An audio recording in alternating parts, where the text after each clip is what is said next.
Hello, everyone, and welcome to Fight Night Rising. I am Khroen, and alongside me, we have Boopasaurus. Boop, how are you doing this evening? A little under the weather, but I've got my cute little teacup, and that's keeping me in check. So I'm very happy. And also, nice haircut, my friend. I Thank now have you. officially the biggest hair in TFT casting. This is great. I know we were bickering, not bickering, but bantering about it a little bit before, and it'll grow back. Mine will be bigger than yours again, It's a not challenge. too long of time. It is a challenge, and I will win it. My hair always You pulls through for me, professional so. esports player, Khroen, right there. It spans out to hair growth. But it's so excited. I'm happy that you're here, that you're safe after last week's situation in Texas. And Yeah. so the gang is back together for Fight Night Rising. This is going to be great. Indeed, we are back together, and you know who's back with us? We have our competitors here at Fight Night Rising, the returning three from last week: Concentrado, the victor, and Fernix, Gangly. Then we got Allie back once again, KEWKTV, Moo2, Trickster, and Sphinx. Oh, Sphinx! I love Yeah, me some Sphinx. Looking good down there, man. Crushing it on the ladder right now, trying to qualify, I believe, for this weekend, which is yeah. going to be a big deal. But this is like a little appetizer for like the big event coming in one sleep. I love the way that the Giant Slayer Twitter did it. In one sleep, we're Yeah. gonna have the NA qualifiers. But these players, actually, I would say four of them are on their way to be, I think, consistently talked about in that way as like a NA qualifier situation. So we'll talk about that soon. But this is going to be a pretty good lobby.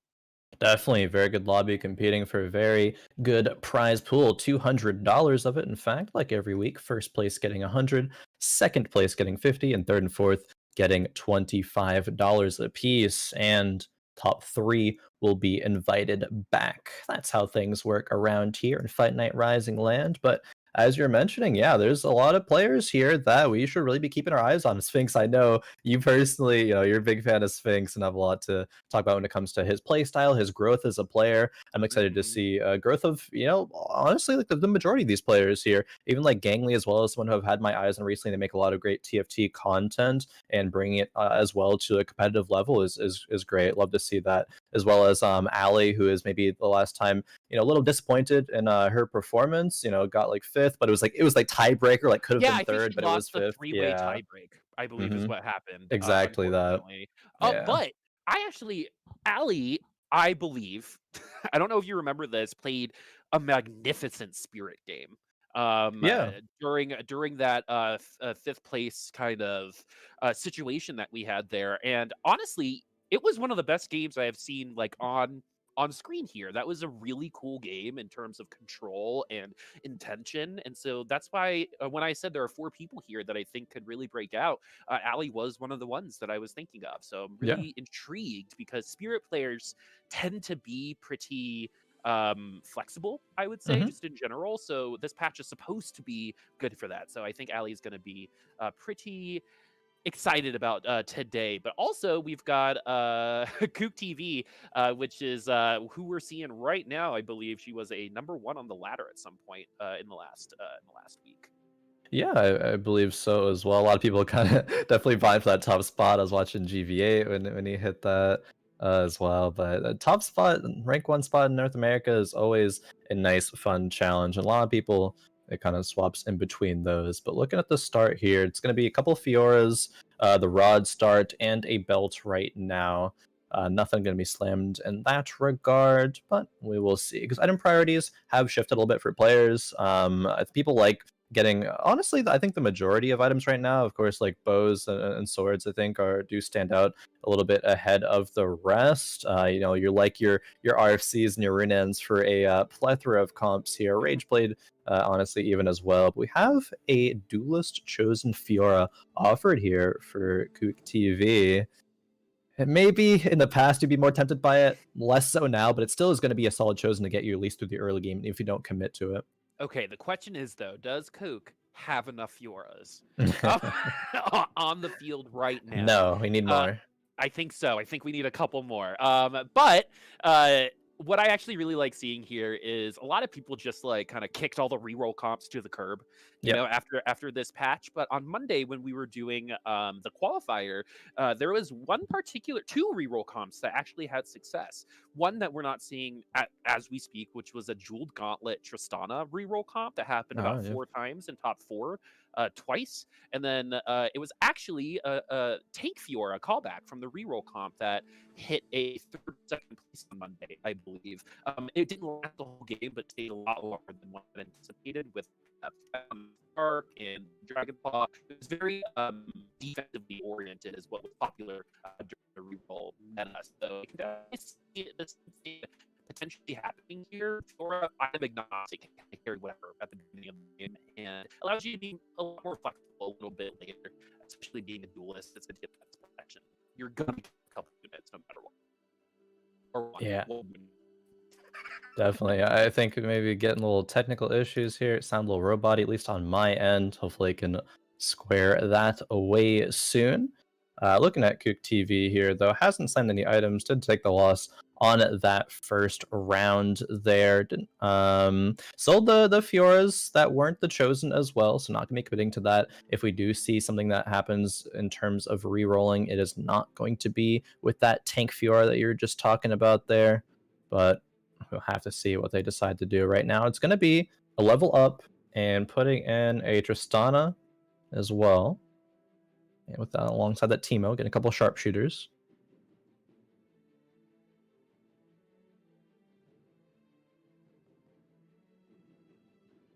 And we might not have Boop back as of yet here. We'll see. So you're going to yet another round versus a TF chosen. That's actually 6 TFs over there. With the Locket Slam already, it's still going to be a flexible item. You can do a decent amount with it in the late game. It's not too committal.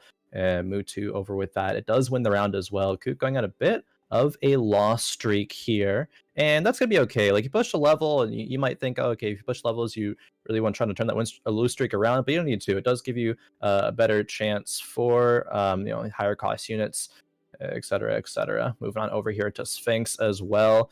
Actually, a lot of Nasus's right now, already 7 on 2-3. And in the B patch that we just had with 11.4, I believe Nasus did get a little bit of a buff. They said, no, we nerfed Nasus too hard, so now the mana pool is going to be 70 again, as opposed to 80 that it was nerfed to. Still having some troubles with Boop getting back on the line, but we will try to fix that as soon as possible. Sphinx now going up against Trickster. Personally, haven't seen Tricks too much, so curious with what they will bring to the table here. Tristana chosen as of right now, and Sphinx, notably, that Nasus chosen is going to be Divine. It's going to offer that tankiness, especially as there is 2 of them here in this front line. That Divine buff giving you that extra survivability is key in winning this round. Not going any streak. Did win, lose, and then win again. But it's still going to be fine. No gold, actually. A couple of Sivers in the bench, and Sivir is a composition that a lot of players do like going nowadays. You can go it with a cultist committal. You can actually even do it with dropping down to like 3 cultists later on in the game. But Sivir can take you to the end game and can take you to some wins at some point. And that's a Sivir with a bow. There, Sphinx does grab it, and this is huge, honestly. A Sivir 2 at this point in the game, that's enough direction to comfortably take you to a top 4 for sure, I would say. You get the RFC on Sivir as well, which she does like. You can just put her in the corner, let her do a bunch of work, and it's going to be really, really solid here. Boop, we have you back. Nice. Yeah, I think so. I'm going to be a little whitewashed, but that's okay. How was your first solo casting experience, man? That happens sometimes. Yeah, it happens. I thought you were back like a couple times, so like pause, and I was like, okay, Boop's gonna fill in now, but then you weren't there. I'm like, all right, well, it happens. It happens. It happens. I'm sure you're crushing it. All right, let's see what we have here. So we've got Cuckoo had at the beginning. In last place, Contrado, who played Fable, so I forced Fable almost the entire time last week.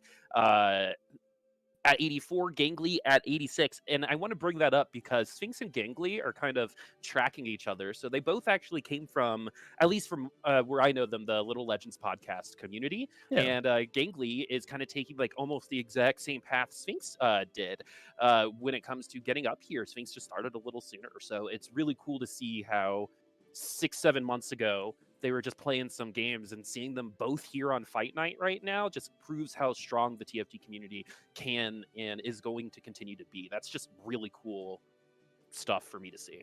Definitely. I love how you always like kind of elaborate on the community ties in TFT, but that is like it definitely should be said and shouldn't be understated because I think that a lot of those are reasons why that we see so many community members, rise up and have the success say that Sphinx has had, and a lot of just good content creation coming out of it as well. And we're all familiar with it. We're kind of a Mhm. nice family here in the TFT community. So I love it too. I love that you bring it up. I know, man. I just love it. It's so much. It's so diverse, and the fact that it's a lot of people from a lot of different games. Like I always say, there's a poker players, there's trading card game players, there's I come from first person shooter, and we all come together to play TFT and Yeah, get to flex different parts of our brain. I mean, for definitely. me, my singular brain cell works really really hard when I play this game, and right now, Sphinx actually playing one of the cooler comps that have come out of this patch, which is Sivir. Yeah, Sphinx got that Sivir really early. Hit Sivir 2 off of that stage 2 carousel. Ended up snagging it with the bow there. It was perfect, ended up making RFC. So, yeah, as I was saying a bit ago, Sphinx off to a great start. But you know who else is off to a great start? Allie here. Only person at 100 HP with that Vanguard chosen Garen in the front line. A smattering of a lot of synergies here. Nothing super committal. Honestly, I don't even see a lot of people really want to aggressively commit to a Sunfire cape that much nowadays as opposed to previous, but it still is going to be good. It still is going to net you these early round wins, and you can use that to definitely accelerate you into a strong mid game with a lot of just HP. I think that's something that last time we saw Allie, she did a great job of just cementing an HP lead into a top 4 from that point.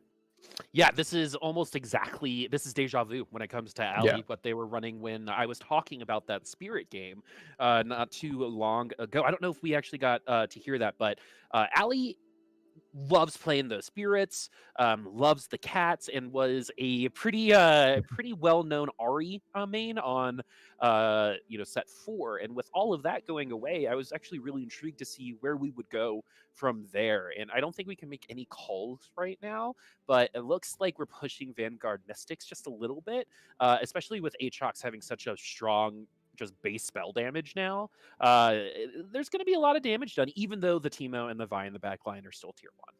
Yeah, definitely. Vanguard Mystics could be a route that we see gone here. I think if we talk about Vanguard Mystics, the best in slot items you want, at least for your backline Nico, there's if you can get a spat, Vanguard spatting the Nico is going to be amazing. Can Vanguard spat, get a Gunblade. The third item is a bit more flexible. I've seen people run like, you can run the Jewel Gauntlet, you can run Death Cap. I actually think that some people are starting to gravitate towards as well. The Hodge can be useful there as well, but it doesn't like, scream Vanguard Mystics for me. There is still a lot of options here with the Sunfire and the Hodge. It still is pretty flexible, and Allie from this position can afford to be flexible. You can just use your HP lead to go fast like 7 or 8, and just kind of let natural rolls come through before you commit to anything. Speaking of Vanguard Mystics, actually, I think it was Kook over there who had the Nico 2 that was upgraded there. I have to check back in on that in a little bit. Yeah, that's a moderately fast Nico. Yeah. It's funny. I feel like Nico is one of the units that pops out of an orb at the beginning of the game. You can almost bet on it. And so sometimes the game is like, here, play some Nico, and having it be already a Nico 2 is a good amount of direction. Fabled and Stick are not the most flexible origins in the game, but Nico's a pretty good unit. It does a lot of damage, especially the Jeweled Gauntlet. So we're feeling good. Think we're Isn't it? think we're getting a little bit of robot boop action again, unfortunately. Oh man, it's just a big old struggle tonight, but that's okay. We'll get the robot boop back into human boop here soon. I'm board with Allie, still on that 7 win streak here, or just on the 7 win streak now, still on the win streak in general here. Gonna see if she's willing to level up after this carousel to protect it. I think that's something that a lot of players will perhaps go for at this point in the game. Not that much gold to do it with, however, but I could see the argument for it. If you're at least at 20, optimally 30 gold if you push level 7 at 3-5, that's still gonna be okay. See this matchup here. It's gonna be the Sivir versus Allie here. Boop, are you back? Am I back? Can you hear me? Yeah, I can hear you. You're Testing? not Okay. robot Boop right now. All right, there's gonna be a little bit. Discord's having a heyday right now, but what I am seeing here is Ali starting to. Can you still hear me? Now I'm all paranoid. Yep. Okay, No, you're good. Ali is now starting to lose out some because these spirits have I feel like a pretty easy top end to get to. And we don't have any of the 4 splashes just yet, so we still have a lot of power we can move into, especially when we get our 4th Vanguard. Because remember, it's not just armor; it's also magic resist. Yeah, it is. That's one of the massive changes that came in with synergies like Vanguards and like Brawlers. We touched on it before, of course, but they do provide other stats like the magic resistance for Vanguards and like the attack damage for Brawlers. So that's going to be huge help in those compositions, actually being able to take games and scale super well and be protected against whatever the lobby is going to throw at you at that point. Oh, the other thing that I don't know if we've seen so far is on Monday, we saw a good amount of Fortune being played. And when the set first came out, it was also, we saw Fortune 6 the day that you couldn't join us last Oh, week. really? Twice from Infernix, who is still here. So I know that a lot of these players are willing to take those risks, right? But now that we're further along, those risks are more risky, right? There's not going to be like the Wild West, the great equalizer of a day 1 patch. So I'm wondering what kind of things will fall off, a la, Bonky Kong at the beginning of last set, or if things are going to start really taking over, because we haven't really seen the Olaf transition just yet out of anyone. Right now, it's kind of just the general, all right, let's start with some Brawlers, Warlords, and some Sharpshooters and see where we can go from there. Sphinx, the only one that's really playing I think like a newer type of comp that we didn't really have set on Monday, which is that Sivir. I believe there was a video posted recently on Twitter by somebody explaining the comp, and that's helpful, I'm sure. But do you want to kind of go over exactly where Sivir came from? Because it kind of came from nowhere for, I think, a lot of people. Yeah, it definitely did come out of nowhere. I haven't, with all the Texas stuff, I haven't been as much, on top of the meta as I usually am. So I'm not 100% sure myself, honestly. I think it has a lot to do with a lot of other compositions.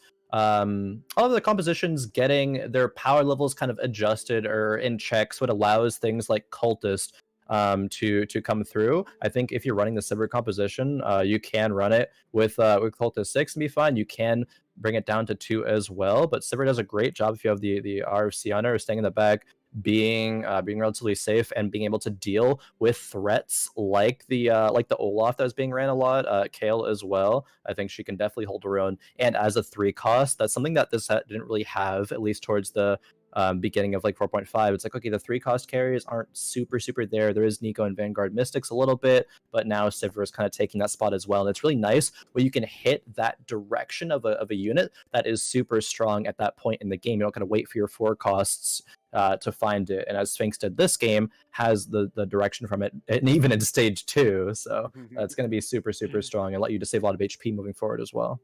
It gives you a nice anchor unit for cultists too, right? Because I feel like that's something that they kind of were missing in previous iterations, where you have an identifiable carry on the board. Here we have Brawlers. It looks like Gangly trying to do Brawlers again. Won a lobby, I believe, with a set Brawler comp. So maybe trying to bring that luck right back into this particular lobby. This itemization is going to really matter. And anytime you have an ASOL on the field and you see a large rod, you're probably feeling okay.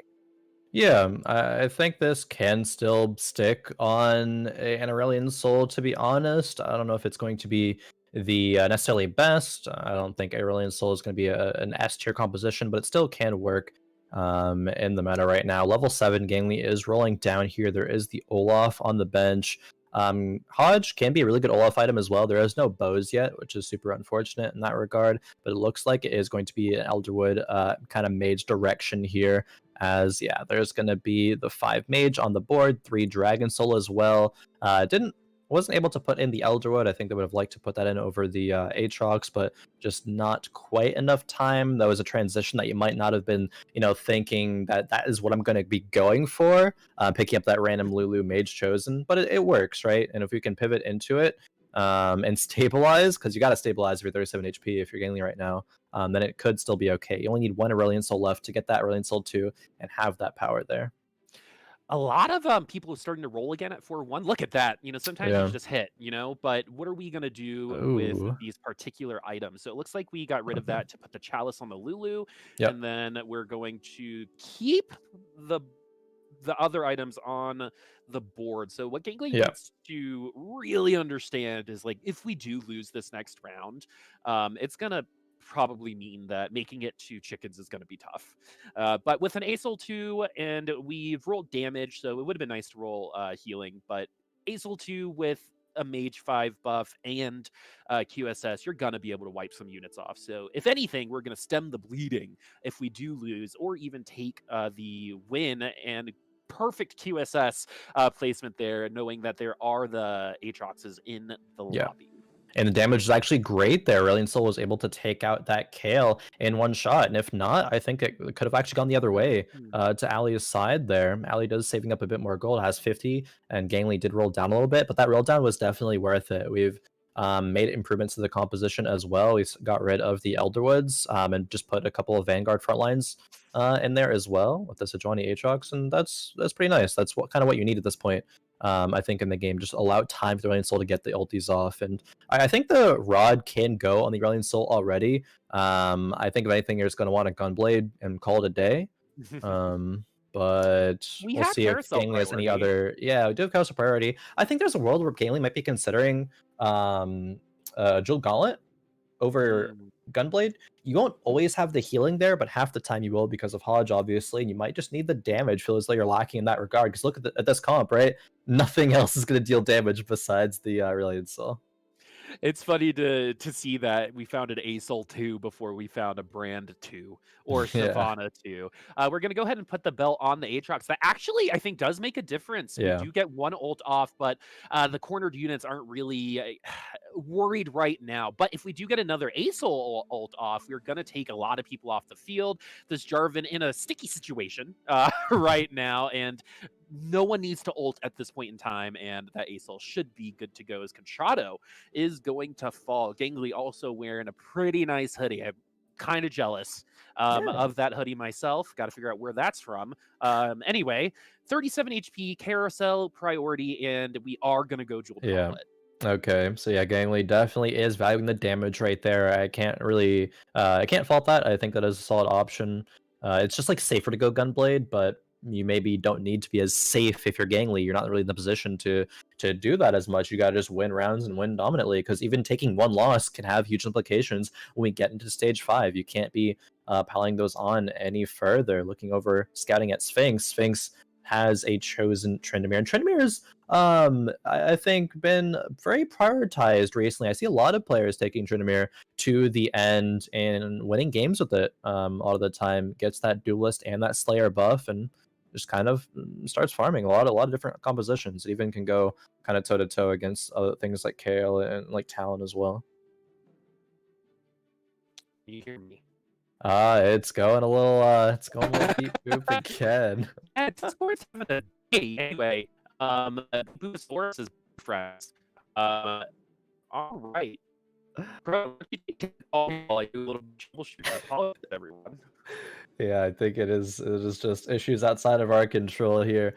Unfortunate, because it makes the feeds a little blurry as well. But try to do my best job here. We do see a Tristana carry right as of now. And it was interesting because Boop talking about the fact that there's reroll Tristana compositions going into the end game just last week, and that wasn't really a composition that gained too much popularity in the initial reroll meta. But now that all the other reroll compositions are kind of out of there, people are starting to value that Tristana. Of course, it is going to be sold now as just an item carrier. It wasn't going to be tiered 3. What does the reroll bring? It brings a chosen Aatrox and that's pretty solid. I think units that are in the corner, obviously, that they weren't protected by QSS, is going to be super strong. There are a lot of vanguards here in this front line as well. See what carry is going to be. Gets the Shen. Not really going to be a great carry to put in right now. So able to upgrade this Shen. Not quite yet, however. Early and Slow is going to get some items for now. See if this is able to pull out the victory. Okay, I'm back. All right, welcome back, Okay. Coop. Okay, I went to a website and there's a big red spot over Denver.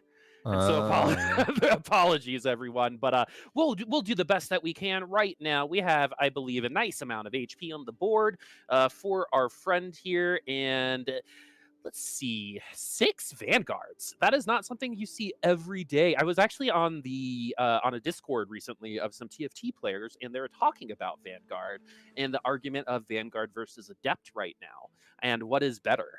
Adept seems to be known as being better, but in certain situations, I think you have a little bit more of a top end on the Vanguard comps because of someone like Ornn who's going to make your team stronger than people who don't have Ornn.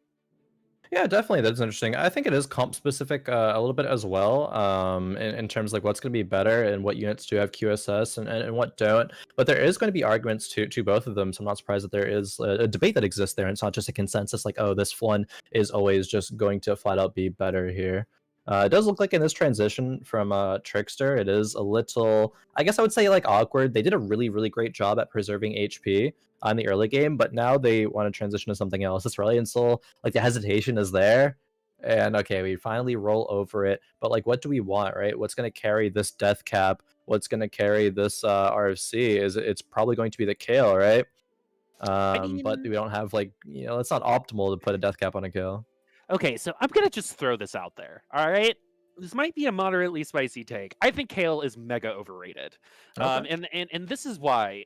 Number one, it didn't pull a win at all on Monday. It actually got destroyed all Monday, and Talon wasn't even playable during that time. And so there's just something about it where I think people are just so used to it at this point, and so they can recognize it that this is probably one of the first comps that they learned how to counterplay, right? So this Kale comp has not been successful historically so far on this patch, and those were 2 Kale comps together there. So I'm Yeah. curious to see if that's going to continue going on because I have not seen. I've casted this twice now, and Kale has not won a lobby. Right? They have definitely gotten to top 4, but this is turning into a top 4 comp in my eyes than a lobby winning or defining comp. This particular fabled comp that we just saw is Oh yeah. gonna compete for that win. That is for sure. But it is at a lowish HP, and the lobby needs to be extended really for some of our bottom dwellers to climb back into this race. Yeah, if Kook maybe had like 20 more HP, I could definitely see them, getting at least top 2 pretty confidently. But with having only 18, even though you hit Nico 3, you need to have time to push levels there. And you might be like, oh no, I'm so low. When you get to 1 hit, you got to just roll it down to find upgrades. But we'll see how disciplined, I guess I should say, they are into holding and how long they're able to survive here. Trickster going to get the win, it looks like. It was kind of close. Redemption does go off, heals the Kale back up against Infernix here. But yeah, we've seen multiple Kales here, and Allie has had her Kale for a very long time and still has not upgraded it, I believe, unless the upgrade came out the last round where Trickster got it. Finally have the Ornn artifact here. It's going to be Anima Visage, but not the Lee Sin. Putting it on the Lee Sin's so funny. That's going to be frustrating. That almost guarantees at least 2 kicks, right? Yeah. Just by the way that it works. So I love that choice. I probably would have snap picked it onto Aatrox because I'm trying to make that work. Right now, I really think that the base damage on Aatrox is pretty high, and so it can butter up a lot of people, so other people can execute them. And that's one of the most interesting things about Aatrox and how he works is the kind of he uses his chains, and then if Shen didn't ult first, then he taunts everyone that he chains. It's just so much good synergy with a lot of other units in the game, along with a good amount of damage as Trickster gonna win another one. And this is another thing actually that we saw a lot of is Chosen Tryndamere taking the Olaf items as like a consolation comp, right? So Tryndamere functions better with different items than Olaf, right? And so if you get a bunch of Dragon Souls or a bunch of Slayers, but you don't necessarily get Olaf items, Tryndamere has found a lot of success on Giant Slayer so far. Won a lobby on Monday. It was a tier 3 chosen. Most 4-cost tier 3 chosens are going to win, but Yeah. this particular Tryndamere was actually a pretty great way to get back into the Kale and get back onto the A-Souls. So the thing that really ended up getting it in the end was Set, but I think with the squishier backlines, Tryndamere can find a lot of success. Definitely, and we see at least one in this game. I'm not sure if there was a second one, but I believe the one from Spinks, as we're seeing here, yes, did have the RFC, the Deathblade, and the GA. Fantastic Olaf items, but you don't need the Olaf. Some, again, do actually, I think nowadays prefer the Tryndamere after the Olaf nerfs. There's going to be a 6-Slayer composition from Sphinx here, and Sphinx is still on 88 HP, and already the tier 3 if you're at 88 HP, I don't know if I've seen that. I mean, I probably have, but it's so rare for someone to have this lead and not have to tank HP to hit their 3-star 4 cost. Yeah, look at this Tryndamere go. Plus that quality of life change for the spin. He's going to go into a larger group of people. Spins Oh, through yeah. 4 people. Is going to one-shot a Sejuani, folks. One-shot a Sejuani. Plus with the Slayer bonus, look at the lifesteal. I mean, I don't really see anything other than hard CC taking this Tryndamere down. So I think the lobby needs to start picking up those Aatroxes, picking up those Sejuanis that he already has, because it's going to be tough to control this Tryndamere for the rest of the lobby, especially with a 40-point HP advantage already. Definitely. The 40-point HP advantage, I really think, is going to seal the deal. It's so hard to catch up to Sphinx at this point. You're going to need a miracle. It's kind of a play for second kind of game. Didn't mention as well, Concentrado did get 8th. Mood 2 now just getting 7th as well. A lot of people are low. Trickster, 48. Infernix, 41. But those other players might get into stage 6, but might not have a long time to spend there. The front line for Sphinx is only a Jax 2, but it's okay because Tryndamere just cleans up. I don't think anyone even has enough CC unless they get super lucky to deal with them even. I mean, we got the CC this time, Oh, and okay. the GA is going to get procced, but that might not be enough. Yeah. Because this Slayer proc is gonna be brutal. And at this point, if you're someone on the bottom side of the leaderboard, you're just fingers crossed. Don't hit Sphinx. Don't get Sphinx on this next roll because I'm gonna lose. Right? I'm willing to bet that Sphinx has a 60%, maybe even higher chance of winning this lobby, all on the basis of this Tryndamere. We did see, though, with one Sejuani ult, it was vulnerable, but the GA is what's going to bring it in the end. It's funny I said if you don't have Olaf items, you can just put it on Tryndamere. These are Olaf items just on the Tryndamere. And so if you can't find the Olaf, just put it on the chosen Tryndamere, especially on that Slayer synergy. And when you build up your Sivir, everyone's gonna be benefited from that. This is really cool. Definitely, I think as well. Like both conditions, right? As you mentioned, if you don't find the items per Olaf, you just go Tryndamere. But even if you just don't find the Olaf, you can do what we're seeing there as well. Kook, we mentioned earlier the Nico. It did get 3-starred 4-win streak right now because of it. Hasn't lost a round since. We could very well get into the top 4 here. And we have the Sejuani 2. We have the Cho'Gath 2 as well. Fabled is online. Not the Aatrox 2, which is going to be a bit unfortunate, but I think that's all around going to be okay. The Yuumi upgrade is in the shop. Can't afford it quite yet. And Trickster with that Kale positioned in the middle, actually. Might get stunned out by the Sejuani here. Yeah, usually you put your Kale in the middle because of an Aatrox, but was still pulled in anyway. And I mean, there are so many things that are good against Kale now, right? And like this Nico is one of those things, right? And basically, if this Nico turns to the Kale, it's over. And this is what's been happening to a lot of Kale comps that I've been seeing so far. Yes, possible top 4s, but it doesn't quite have enough gas to get to the finish line. Is something that I've noticed so far, especially with a comp that has so many counters and can be quite inconsistent in terms of targeting. So very intrigued to see where that's going to go in the future, as it's still really popular just in general. I think the items that it takes lead you that direction pretty easily. Now we're kind of seeing the branching off, right? Those items were on Olaf and Kale, and now we're seeing it on Tryndamere, and it might be better, right? Especially on a Tryndamere 3, but we'll see if that's going to matter. This is going to be a really interesting matchup because Tryndamere can get bursted down by this Nico.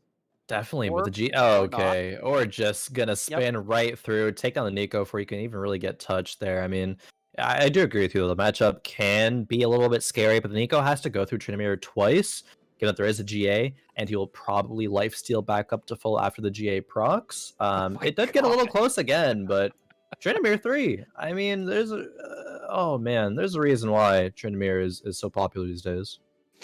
I mean, this is like Lindsay Lohan's character in Mean Girls about to join the plastics, right? Is what I feel like this, and it's really funny because I actually think that metaphor is perfect for for this Tryndamere, right? Like you're about to crest like the meta. Yeah, you know what I mean? You're Yeah. about to be in the group, get on stage in that Santa outfit and do your little dance, right? That's what the Tryndamere is about to do with his friends Kale and you know the other carries and Olaf in the game right now. Now I Yeah. want to see that content, like Kale, Olaf, and Tryndamere doing the Mean Girls dance. That would be great. Yeah. That'd be some content for sure. The carries of Someone get on that. TFT. I Yeah. know, right? And this Fabled comp, man, a lot of people don't respect just the amount of CC that Cho'Gath has on the entire board. And look how much Yeah. slower this fight is because of where the damage is coming from. It's all coming out at once as opposed to over time, like a Kale or a Tryndamere comp. And it's really cool to see how those two comps interact with each other and what comes out on top. Definitely. And Kook was able to beat Infernix's Ghost there, but still probably won't be able to beat Sphinx. Did grab a Shroud, but I don't quite think that's going to make the difference there. I don't remember how much gold Kook had to find any upgrades or push a level or anything. I'll have to scout that out when we get back to their board, as we are seeing now. And okay, yeah, it's too little gold. Not going to be able to push levels. Not going to be able to find upgrades. Not even the Janna 2 or Aatrox 2. It just depends on matchups right now. I think you're likely, if you're Kook, to actually it could go either way. You could face either or. So just gotta cross your fingers and hope so you can get a second place. Just like with Discord. Anyway, Honestly, yeah. you know, it happens. Kook now, 8 HP, living on a dream, is probably going to go up against Sphinx, and that's going to be tough. Anyone who goes up against Sphinx is going to feel the wrath of that Tryndamere. Also, not a Kale in sight, and we're in the top 3, so, you know, I just might be time to move on. It's not me. I mean, it's not you and me. You know, and I'm about to die. Robot Boop is back. Oh boy. All right, get that fixed here soon. But no, the Kale, I think only one Kale made it and barely into the top 4 there. Allie was playing a Kale composition. Kook here versus Infernix. That's going to be a real close battle here, but the Nico will prevail. The Gunblade healing is super strong. Is it enough at this point to take out Infernix? It will not be. Infernix is still 1 life remaining. But man, Sphinx there is still at 88 HP, literally untouchable at this point in the game. And I think Kook actually is now going to be, they both actually might be facing against Sphinx here. I think it's likely for one to face Sphinx and other to face the a clone of Sphinx, but we'll see how bad the losses are to each. I think we may have Boot back. Hey! Yes, we do. Look at that. Look how good we're getting. I know. If we didn't say anything, no one would have known. Anyway, and so we are looking at this Cho'Gath trying to do some work. Beautiful Pykel. Look at that CC go down. Really good stuff. And now we have that Nico blasting peeps and Sphinx winning things out. Yep. That was locked up 6 or 7 rounds ago, to be completely honest with you. But yeah, Khroen, quickly, as we're gonna take a quick break after this, what did you kind of take out of that after being out for a couple weeks? Well, Tryndamere, like I expected to see here, great. Kale still composition people prioritize. Didn't perform so hot here. I think Kale still has a place where she can do well. She, got into the top 4 barely with Allie playing it. I believe the other composition did get bottom 4 there, though. But I haven't seen a victory as dominant that Sphinx just had there in a very, very long time, I think. Like, we've seen dominant victories, but that was just another level there for Sphinx. Yeah, I mean, that's one of the best games I've seen Sphinx play. I mean, to get a Trin 4 that early, it was early, right, is pretty amazing. But we're going to take a quick break. We'll be back very soon as we deal with some of these tech issues and come back for Lobby 2.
Hello, everyone, and welcome back. Sorry about that. Just trying to get things all squared away so we are good to continue. And we have had game number one, where, of course, we saw Sphinx have a very, very dominant victory. But before we get into game two, just you asked me my thoughts on it, and we gotta praise Sphinx. But what else did you notice in that last game that you have your eye on? Okay, number one, I'm gonna notice anytime I see a Kale lose. And then because I keep running Kale and I keep getting third and fourth, right? And I know this thing can win, but I just haven't really seen it. So that's one observation that I've had. Number two, zero reroll comps this time around. On Monday, Yeah. we had a lot of Tristana reroll. Um, we actually had a Jeweled Gauntlet and Rabadon's Tristana destroy a lobby for like about 10 rounds. That was really fun to watch, but ended up getting third or fourth. Pokemon, a very popular player, running that Tristana comp pretty frequently. So that's kind of like the biggest things. And then the Olaf nerf, which a lot of people thought would completely eliminate him from carry potential, just wasn't the case. Olaf was in two different comps. Neither of those, I believe one is the primary carry and one is the secondary carry. So Yep. Olaf is still around. Yeah, still around. Definitely going to be a bit worse off, but yeah, still definitely has his place right now. But if you're not a fan of Olaf, you're definitely going to be thinking, what other Slayer can I carry? And of course, Tryndamere cementing his reign in the meta right now. Let's see, we got Gangly with the bow, Trickster with the sword here, Kook with the glove, smattering of other items going elsewhere. Sphinx actually getting a chain vest. I didn't see if that was intentional or just what Sphinx was left with there with the scraps at the end. I mean, not a ton of early game value out of the chain vest, but a lot more late game value out of those items. Like I think GA finds more value around like 3-1. And that's when you Yeah. start like really getting value out of your GA. It is an extra life, but really early on, not sure it's absolutely necessary. Uh, this is interesting actually. So we could maybe go the way of a locket, Yeah. which is a wonderful starting item. A lot of people like going locket, especially at higher ranks early on, and especially with chosen mechanic in there, you can put your locket on whatever chosen you have and get that shielding on everyone else, and that's potentially going to win you your first couple rounds. Getting a locket is a really great way to say, okay, I'm going to try to win streak here if I get the right units. Yeah, definitely. And someone did do that. I forget who exactly off the top of my head, but someone went for that locket in the early game after the first neutral round. So it's something that is on these players' minds. I agree with you. It can be super, super good. Another vest there. Is it ever a bramble? I mean, it's very early to slam a bramble, so probably not. I would personally lean towards a locket in that case, and it does leave you open for that GA later for even the Sunfire if you're win streaking and want to continue win streaking going through the rest of stage two if you're able to make it to that carousel with 2 wins. hmm The other thing now is that we've already got 3 items. It's very rare to get a 4th item, and I'm assuming that we're actually just going to get money here. If Sphinx is able to get another item, that will actually be a blessing from the Mort God, because I mean, Locket's cool and all. Oh, we actually get another. Oh, okay, we get Nah. a Katarina and a Nunu. Interesting that the Katarina was an instant sell because that did open up a fortune possibility. But we're gonna keep with Yeah. this brawler setup. I think in that scenario, it's like, oh, I got units. Maybe I want to buy something in my shop. I sell the one that I recognize I don't want and buy, but didn't end up buying anything. Mhm. There could have been a nice fortune potential. Like, say if there was an Annie in this shop here, I think that would have been definitely the route to go for here. It is going to be a couple of duelists in here. Yasuo with the Jax. If this is a win by Sphinx, which I think it will. Oh, actually, it's 3 cultists over there, so it might not be. But you can pick up the Jax in that scenario as well and ride that pair, if not even level it up, because it will still be solid. Unfortunately for this Elise, that new Mana Reeve just isn't going to be used today because True. we're having some fish on the menu. As Tom Kench is just going to be like, you know what? I'm going to deal with this Supreme Overlord Galio just like real quick, and then we'll come back a little bit later. But this Cultist comp putting up quite a Ooh. fight. That Jax ult, though, I think locks it up for these brawlers, unless this Vlad gets another cheeky ult off. Oh, it's close at the end, but it will be the Tom Kench actually coming through with the victory there. Sphinx able to pick up the pair, and now we get three costs in this level 4 shop. Yuumi gonna be put in over the Jax, and Yuumi is great in the early game here. If she doesn't get focused down and starts healing up, say like that Tom Kench, he's gonna be alive really like forever in these fights. Sir Thomas in the front line, I think gets slept on as a good unit. I mean, he is the definition of a tank. I mean, it's built into his ultimate, right? So even this locket on the Tom Kench is really nice, and it shows how good it is because on the other side we have another Tom Kench. I believe it's another brawler Tom Kench. Yeah. Interesting to note though that we ended up putting up a Darius on the field when we had a Katarina earlier, so Fortune could have been on the menu. But I think a brawler comp with one Nunu versus no Nunu is gonna feel okay against most things outside of a Callista. So Yeah. Trickster, I think, matching up really well there. Definitely. Close to already having the Rinans as well, being able to get that extra damage off on multiple targets there. Sphinx taking a loss there. Trickster, pretty good. Pair of Yasuo's, pair of Fioras, but we're not really going to be going a duelist route here. Could go spirits though, and that is what we will be going right now with Sphinx, able to get spirits in and preserve up to 10 gold. That's going to be great. Really wants another brawler in here because that would just make Nunu even more powerful at this point. Having that extra HP, being able to execute from a further range. Going to be scouting around here as well. You know the matchups that you're going to be facing. If you're a high level player, keeping track of those. You cannot face the people who you have previously faced in your Jesus last 4 Christ. matchups. And now Tom another Kench. Sir Thomas versus Sir Thomas versus Sir Thomas. So got a lot of them so far. And Colin some of them I would Edwards. imagine, yeah, right? Not for me. The Spider-Man meme, everything looking good here. But you know, Cook is totally okay with losing here, as they do have the fortune buff going on. But this Annie is actually going to make things a little interesting, especially with this brand buff. We might get a really early cash out on that fortune payout, but it's gonna. Oh, okay, the Tom Kench is going to end up winning out in Yeah. the end. Yeah, I was gonna say maybe didn't even need to put that vest on there, but I could see for Sphinx, it's perfectly fine to do it. You get the win. You aren't really going to be using that vest for anything too important in the in the near future. Just wanted to be safe there, and actually going to get the belt, looking to go for that Sunfire, I believe, because there's no way else you would take a 1 cost at the stage 2 carousel unless you really wanted to slam the item and preserve a win streak with it. So Sphinx I looking mean, for that. Sphinx has only lost once out of the last 15 or so rounds. So Yeah, playing true. like out of his mind right now. And something that Sphinx has always been really good at is the long game, right? So if Sphinx is over 60 HP at like 4-3, that's all of a sudden a much tougher out than Sphinx, in any other situation, because he thinks way far ahead and Yeah, has fallen victim to, operation. What is it? Analysis paralysis. yeah. That's what it is. And it has actually done really bad things to Sphinx in the past, but it's really great to see the momentum continue as we go over to Mutu right now. Okay. And we have no money. That's Yeah.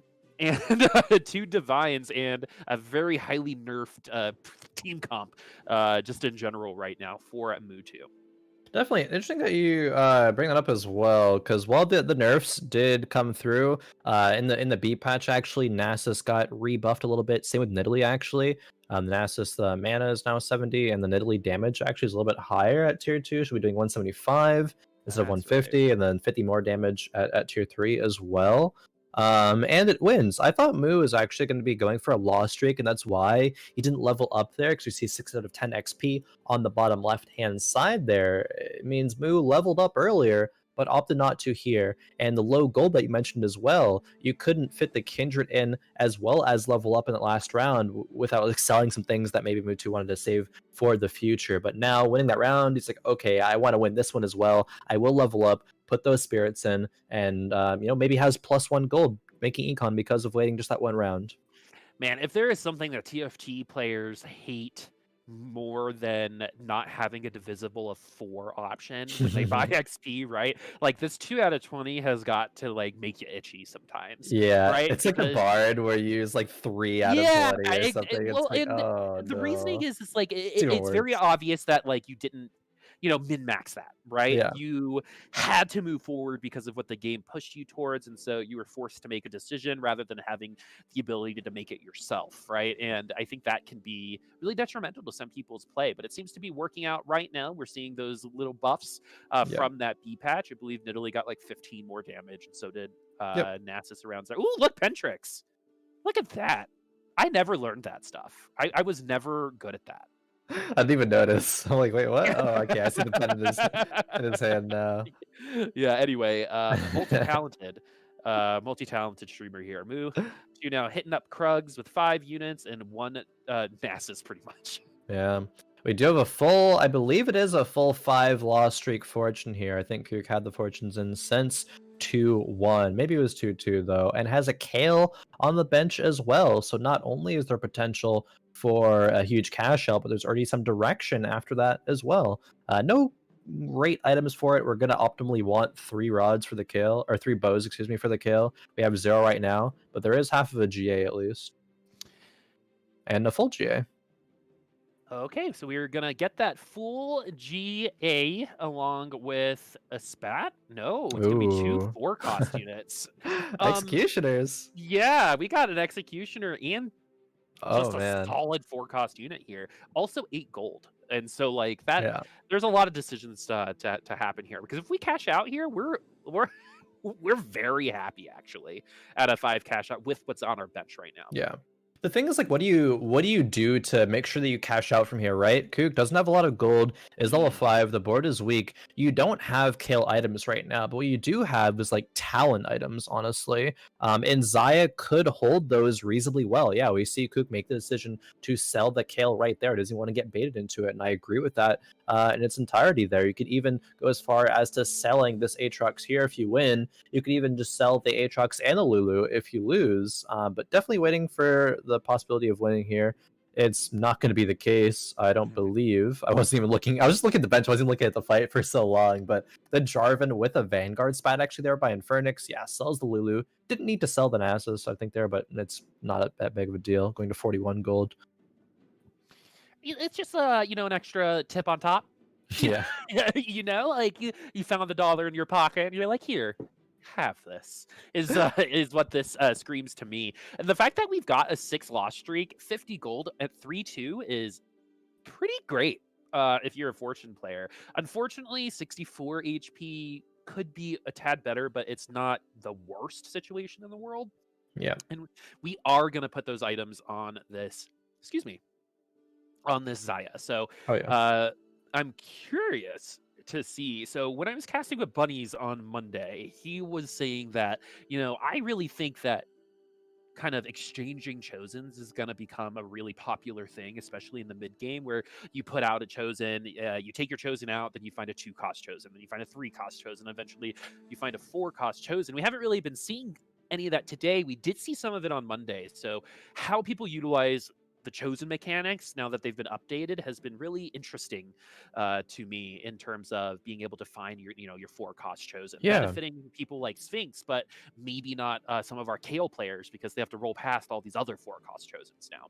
Definitely. That's something where actually I haven't really done too much thinking about myself, but I think that's going to be exactly right with those chosen changes. Going to be, I think base odds to getting a chosen is going to be significantly higher at this point as well. Even with the meta going into what I said earlier about like different cost units being viable to be carries, like say that Sivir is now like a popular carry as well, being a 3-cost. Nico 2 is a bit more popular, so that you have carries at each cost of like 2, 3, 4, etc. that you can still be happy with running for different points in the game. It's going to be I guess how lucky you get and which ones that you find, but also like how much you intentionally play like what is your best board, what kind of minor changes you can make to complement those chosens, and then how do you not only look forward there into knowing what can my next transition be, but then executing it at that point as well. So I think player skill in that regard definitely goes way up in these patches. Yeah, I think the skill expression has definitely Or increased yeah, over this patch. And the reasoning is you're actually seeing a lot of people pivot. Actually, like multiple times, right? They'll go with a Kale Cop originally, and then they'll hit an Olaf chosen, and then you'll see them just stay there, right? And it's like, okay, what do I do? Do I pick up this 4 cost chosen that might not ever come back to me, right? Or am I going to continue going with my game plan? And I think the game is presenting players with more fork in the road situations, and I love that, especially at the high end level. Um, it really pushes the skill ceiling higher when you are forced to choose between two not perfect choices, yeah, right? Like, what is going to end up bringing you furthest across the line? Because we definitely. talk about pacing and all this other stuff, but sometimes this game's just like the hammer throw. Let's see how far we can go with the power that we have, Yeah, right? And we get our first lucky lantern. We didn't get one last time. And what's it gonna be? It's gonna be a loaded dice and the reforger. So the loaded dice is gonna be very nice to our Kale players, or Sivir players actually. So yeah. I wonder where a lot of these are going to go, because we are moving towards some bigger and better combos now with, Kooks becoming very tanky. And we've got an 8 loss streak with Fortune, and we got to push to win in this next 2 rounds, because it's going to get exponentially harder if we don't. Definitely. That's why we saw the level 7 and the roll down to 0 gold there, even slamming all of the items, because you only have 2 rounds to win before you're kind of stuck in Fortune Jail, and you don't want to be in Fortune Jail. So the IE Last Whisper comes out in the Zaya, but she goes to her GA state rather quickly here. The Oh, feathers awful. fly, but they don't hit the cannon. It still is okay, it looks like, Yeah. though. That cannon So, will almost ruin things for ooh, Kook. yeah. A TF, little. though? Oh, Okay. TF. Okay, It was we're good. close. All right, now we get to see literally the most exciting thing in TFT, which is Yep. fortune payouts. I mean, oh, it's it Let's is see the it. best. You're already All getting right, ready for it. we got all that Okay. money. We got 3 items, 5 items, and 20 gold. It looks Yeah. like. 5 items, Um, 20-ish gold. That's pretty mhm. nice, actually, I think, for this cash out. You can do a lot with that. You can make multiple carries work at this point. Like, say, you don't even have to choose between, like, a Olaf or a Tryndamere. You could literally just run both because you have the items for it now. Also, 46 HP is really good, for an 8 loss streak fortune game, right? So that means that at 46 HP, you actually were able to take down at least 1 unit in most of your fights. But because we've seen a lot of fortune payouts hit 8, but they leave at 10 HP, and then they literally just lose the next round, right? Because they either don't have time to make their Yeah. comp as powerful as it needs to be. I mean, it might happen, it potentially, if that Callista was a Callista too, it could have happened here, right? Yeah. So fortune payouts aren't a guaranteed thing, especially when you leave all your items on the bench, right? Wolves are coming up, so we have a little bit more time to work with. I wonder if we're going to start making moves on this Wolves round, though. I think we are, at least because you're not stable with this comp going into stage 4 by any means. You need perhaps that Shyvana to be tier 2 at least. Maybe need to find like a Talon 1, Olaf 1, just something to give you a bit of direction there. Moving on over to Allie. Allie doing what it seems like she does best. Yet again, it's going to be win streaking in the early and the mid game. Is at 94 on that streak, and you do it very, very nicely with keepers and cultists like this. There's no cultist on the board right now, but I imagine she may have had it in earlier. Either way, though, that Jarvan 2 with an Ionic Spark. And I like the Ionic Spark slam that people do sometimes because it's not optimal, right? The item's not going to be amazing going to the late game, but it does give you enough strength to secure win streaks. Like if you go out and lose, it's very questionable, but if you do it and win, amazing. And we have a chosen Sivir here for Allie. This is great. I think I don't even need to roll anymore. I think you're done at this point. Yeah, Rakan, just to put the cherry on top, 4 keepers. This keeper comp, I mean, you could take 6 keepers into like 4-4. I mean, depending on if you're able to golden a couple of these keepers, those keepers are going to fall off a little harder than I think Allie wants. But we have so much damage in the backline right now, right? Yeah. Because remember, friends, Sivir gets 200 AD when she ults. So we'll see if that's going to mean anything here, especially with a Galio right in their face. But the Callista's destroying them right now. This is easy game, easy life for the Sivir. And Sivir, also one of the units in the game that benefits from long extended fights, right? So this mid-game focus of her, you know, the 3-1 to like the 4-4 is perfect for Sivir because the fights are probably going to hit the longest point. They're peaking there because the fights do last shorter as we get more units on the field because more damage, blah, blah, blah. Definitely. And what some players may have done there, some weaker players may have been like, okay, I found my carry, it's the Sivir, now I'm gonna sell my Callista because she has my items. But you don't really want to do that right now. You could run both and pivot the Callista items over later because she does give the 3 cultists, and while you can't have it with the Pike, a tier 1 Pike is definitely not going to be as strong as the tier 2 Callista, and she's benefiting from the duelist synergy as well because Jack's in there. You kind of have everything going for you really well right now, so that's some nice recognition that you don't have to just overly commit to making the changes in terms of items to your carry. Yeah, this keeper comp I think is gonna carry itself at least to top 4 just through attrition at this point in time. So Allie is feeling very good about where they're going to be, even coming down to these like 2v1s. The Sivir is gonna see. Right, the Sivir, Yep, the Sivir Sivir is damage. gonna be able to do that damage. 200 AD on that ult. I believe That's a lot. every time they ult, right? So Yep. it just gets stronger and stronger and stronger and stronger. Plus, your friends are really excited too. Yep. And that is huge. As Trickster is gonna be who we go over to next. These keepers actually, keepers aren't necessarily a comp that's going to be contested like we're seeing here. This is, I think, a little bit of a lobby-specific situation because we have some people pivoting into other things, and I think keepers are a really great avenue to get into other aspects of some other team comps. Definitely. I love that we keep going over to fortune boards as well. We got the chance to see another cash out. This The cash out's gonna be excitement here. hard. It Yeah, I is, mean, especially versus 2 Vanguard Vanguard Mystic composition from Infernix. dude, Vanguard Nico is nutty. Yep, this is this is gonna be way too strong for Trickster to deal with right now. Yeah, I mean, nutty. It's Vanguard Spat. I think I've been saying for a bit now as a kind of like a hidden OP situation. Yeah. Definitely so. Oh, we may have lost Poop. Maybe. Okay, wait, are you back, Poop? Looks like I am. It's Okay. it's Thursday, friend. Yeah, so hanging in there. Yeah, I know, right? So Fortune is we're in Fortune jail. Like anything past 3-7, 3-6 is Fortune jail. Oh So, yeah.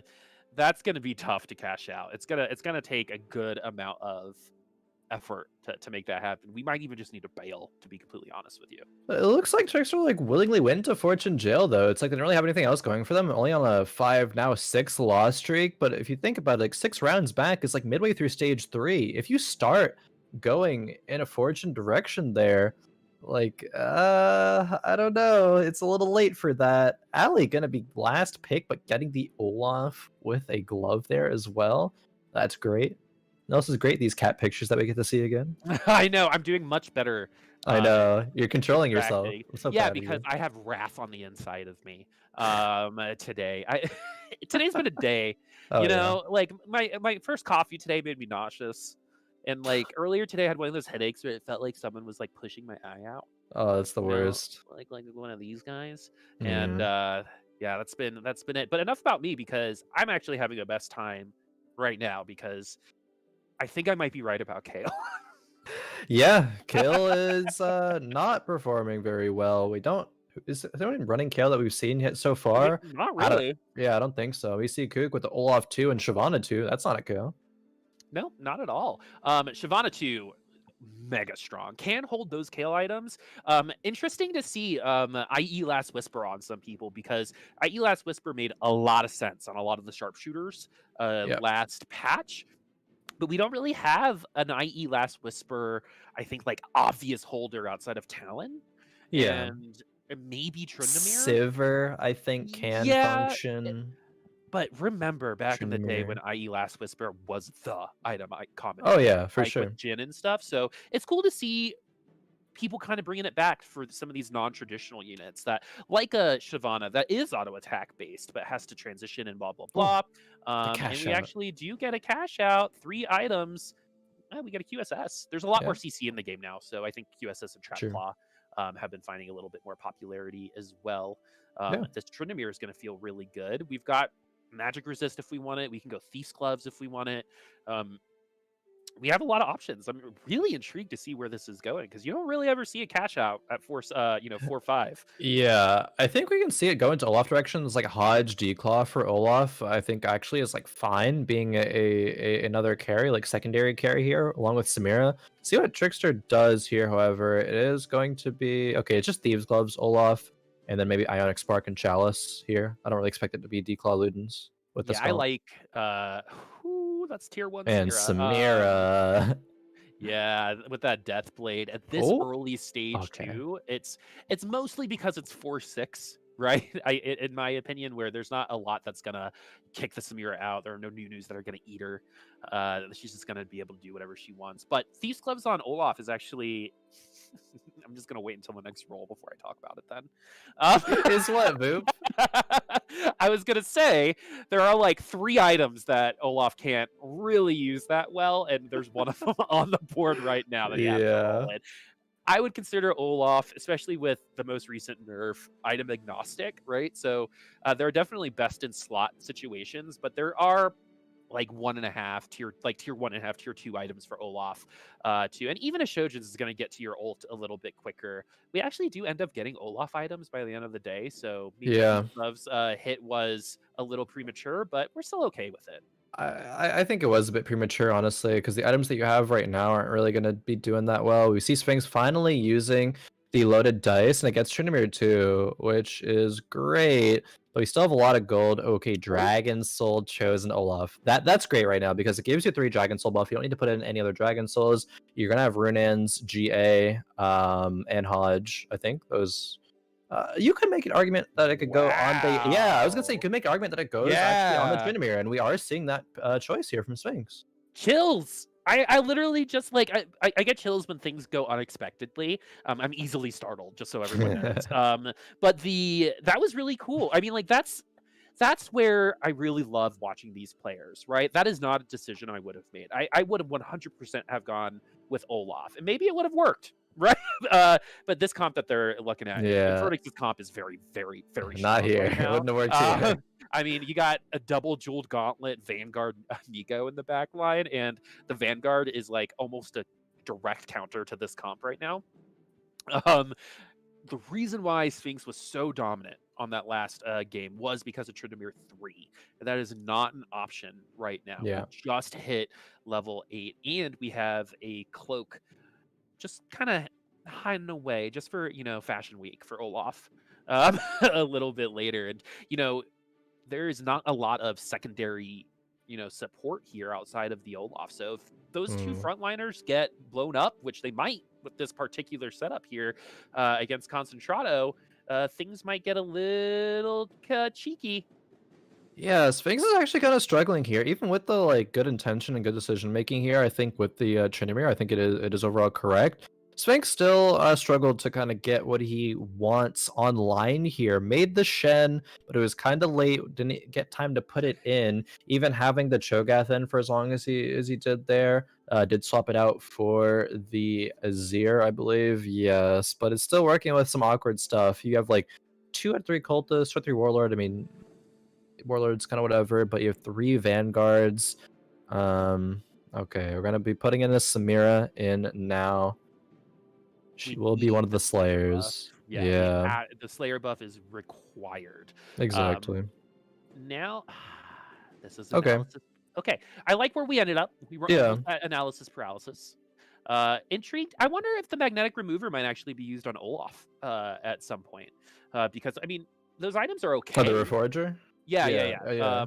Those items are okay. I could actually see those re-rolling into more beneficial items, but it's working right now. This is kind of this reminds me of what was that combo? The Bash Bros. Oh, Master Yi, and yeah. who was the other one? Um, Blanking on it. oh, it was Yi and wait, was it just it was Yi and Yasuo, right? Yi and Yasuo. Okay, Yeah, so this is like a little bit of like Bash Bros 2, right? With the Olaf and the Tryndamere. true. They're like going to college now. It's it's They're leveled up yeah, it's the before college cost. comedy, right? Because Yeah. you got the Broloff skin. Yeah, I was gonna say So, exactly. right? There it is. That's And good. Tryndamere, he knows that. He probably has a good time. I would say so. I would say so. It was pretty beefy boy. I'm just thinking him and He's Olaf get along married. quite well. Tryndamere in the lore is married to Ash, right? Is that a thing? I didn't know that actually. If I that's think a thing. so. I Oh, can't remember if it's Sejuani or Ash. I believe it's Ash. I think they're king and queen and Freljord, right? Because maybe. I don't know. I don't know. League of Okay. Legends lore friends. Yeah, it is Ash. It is Ash. So Oh, okay. Nice. yeah, I You know can your stuff. imagine like Tryndamere and Ash going to like the Met Gala and just like making everyone like stop and look. Oh You yeah, know what I they're mean? I they're bet the they're power serving. the Yeah, power yeah, you duo know what there, I the mean? power It's couple like for sure. Beyonce and Jay-Z of Legends of Runeterra. Yeah. Right? is Tryndamere and Ash, in my opinion. I really could you imagine what they would wear there? Anyway, before I get too far in my head, because that will become an entire D&D session if I'm not careful. Hey, that could be cool. I know, right? Sphinx is gonna need his Tryndamere and his Olaf to do what they normally do, and unfortunately for this Olaf, we got CC'd before we got to ult, but this Olaf's pretty tanky. We got a chain vest, we got a cloak on, and that's why you're not really seeing any damage coming Oh from that man. Olaf, and that was enough to eliminate Sphinx. And Phoenix is, I would probably bet that Infernix is leading the way for winning today. Yeah. This lobby, especially with the 30. I mean, that's like I bet on the person in first place. Yeah, and yeah. First place is gonna win forehead, but no, like yeah, there's more to it than that for sure. exactly. 30 HP lead. I mean, that's 2 losses, and 2 losses are Ooh. Allie did hit Sever 3. okay. So things might be a little different then. Yeah. The I front take line all is that back. the front line is pretty abysmal, however, on Allie's board there though. But I think Sphinx unfortunately ran into that composition twice. And with no actually with Last Whisper now being really meta with IE, it deals with the Vanguard comp really, really well. And that's what Allie does have right now. So if we do talk about compositions that can take out Infernix, it may very well have to be Allie. Did get Zephyr here though in this fight. The Sivir, can she do it? I mean, Rez is from GA, and it's yes, she does. Oh no, the Yoda gets the ulti off. Oh no, that's so close though. Those I love rounds like that. You know where it like forces you to raise your voice. You all of a sudden, like in a movie that all of a sudden is interesting. You like get to the front of your chair. Yeah, You like lean. You get closer to the screen, right? TFT that happens a lot. As an RFC, that's a nice item for the next yeah. minion. Zephyr, another Zephyr as well. really nice item. I would make the take that Zephyr is the strongest late game item in the game. Yeah, especially Zephyr if it's already Shrouds. completed. Yeah, Zephyr and Shroud are the two that you really, really love to see at this point in the game. Both going to be useful for the same reason, because you're going to know like who you're going to face a lot more accurately. There's going to be way less people in the lobby, so you can specifically target units on their boards or clumps of units if you get the Shroud. But for Zephyr here, that's great. Like Allie just saw the impact that Zephyr had against her right there. Sure, she's going to be looking to do that to other players here. Does she level right now? Sells all the keepers, levels, and is just putting in other synergies, even if they're only tier 1 units here. Ooh. Does fortunately level up the Aatrox. That's huge. Yeah. Can't really put anything else good in right now, though, so just put in a second Sejuani. Also, the Sivir is far away from a lot of her friends right now, so that might only benefit her, but that's okay. We're tier 3. We're really going to see. This is probably. Oh my God. That's set. I know. Like literal stop in your tracks situation, but the targeting is actually pretty good. Yeah, we're going to take him down and walk right into Cannon ult, apparently. No, this Sivir's killing it right now. Oh, yeah.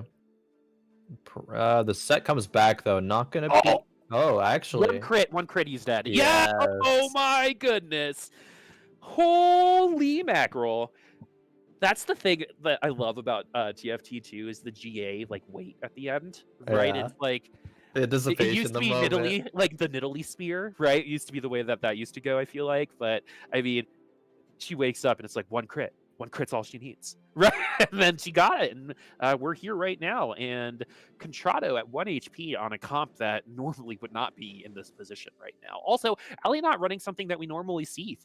8 Vanguard, Jesus. 4 sharpshooter is not really anything we ever see ever. It's usually got Yeah. a really, paper thin front line. You almost need a ZZ rot to make it work. But I think with Sivir, there's enough utility to help everyone else get to their ultimates a little bit faster the second time around that I think we're honestly better than we're finding more consistency than Kale. Yeah, I think so, and there's a bit more to go into that as well, actually. But I'm curious to see if Sivir does win this round as well. Got pulled to the back, but yeah, the last whisper in this matchup is huge. That's why I said Mhm, Allie is the specific matchup that can deal with this. And we do have 2 mhm. eliminations that round as well. I believe, yeah, Trickster went out -20 there. Oof, took a big loss, already being at 1 HP in fifth, and Kook actually manages to get a top 4 from there. But the I was about to say, I lost my train of thought, but I think it was about the Sivir. Oh, about the sharpshooters as well. I think this composition is very, very strong. The only thing that I could see being upgraded is the Yumi over the Janna could give Spirit as well, and that would make Sivir even stronger. But the 4 sharpshooters with the Sivir 3, I think is super, super nice. Teemo even as well, for the Teemo and the Samira. And you Yeah, have the Timo sharpshooter is. chosen on the Sivir, so yeah. I mean, Timo is one of the best support units in the entire game. One, because he's a supportish unit that does damage, and can tag that Morello's on a lot of people. Plus, we have like just an extra unit to throw away with our Galio, too. I mean, it took a chain to the face that time around, but Oh, still helps out. This Sivir though, that 8 Vanguard comp is pretty nuts. However, Contrado should be able to take at least one of them down as we get a naked spat on the carousel. Unfortunately, a GA as well, RFC, and a Samira. Someone might actually grab the Samira just because a lot of them are already out of the bucket. yeah, perhaps so. Not looking like it though. Just GA, Bramble grabbed. Bramble grabbed by Infernix actually as well. Even though you can tear through the just raw defense there with Sivir, the IE is still going to be negated there. Allie is able to level up the Sejuani. Does actually finally now have a good front line. Um, ooh, could okay. I was gonna say you could put in the Spirit. It does take out Cultist though, but I think that's fine. The spirit buff that Teemo will provide, Diana probably won't get an ult off. The spirit buff that Teemo will provide here, I think, is going to be a lot more impactful than a little bit of Galio. Now, especially seeing as though we have the front lines all being tier 2'd. Here we go. Allie was able to take the dub against Contrado's team Oh, comp last time around. The focus fire from the Sivir is going to hit that Ornn first, and the set ult this time around is many, many more times effective. The Sivir is not going to enter this set phase with as much health, but there's going to be more units.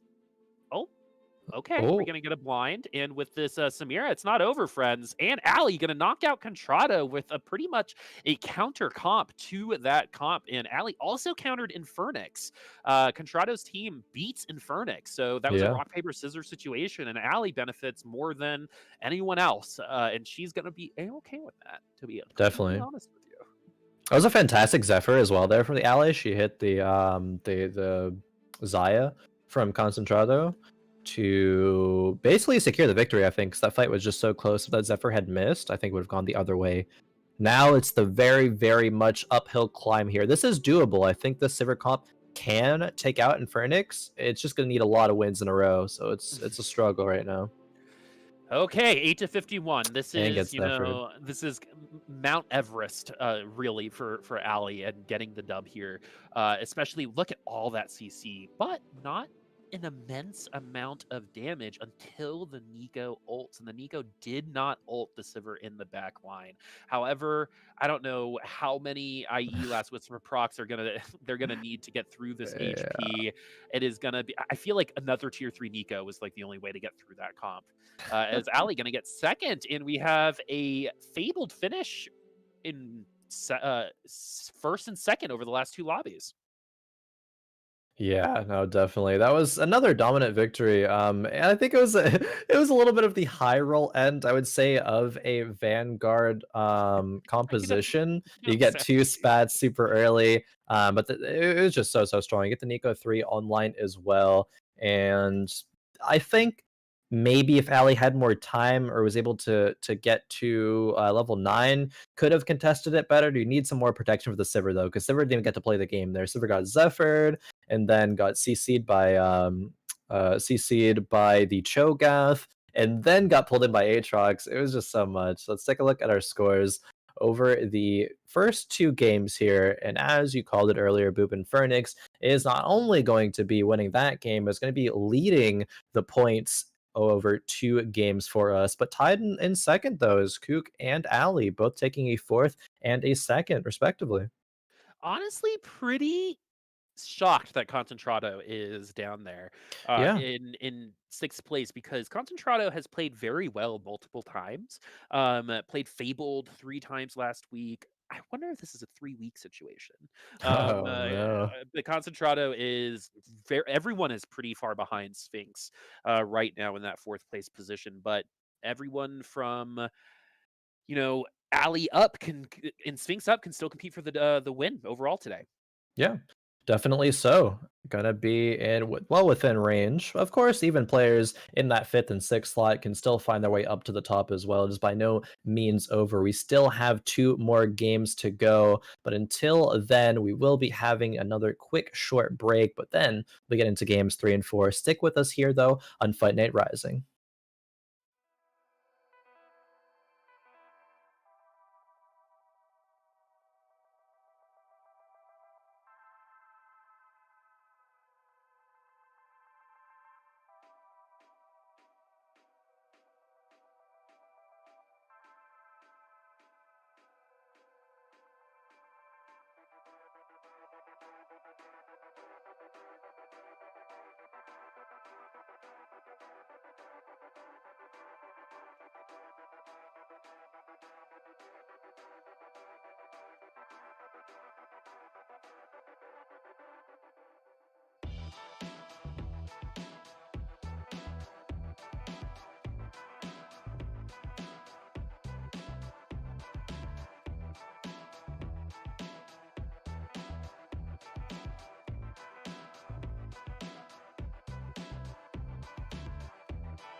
Hello, everyone, and welcome back to Fight Night Rising. 2 games down and 2 more to go. With some interesting stuff, I would say, in this meta coming out so far. We get to see Vanguard Mystics finally, showing their power in this meta. People were, being like, they're okay for a while, but no, with these past couple of patches, they're really doing good.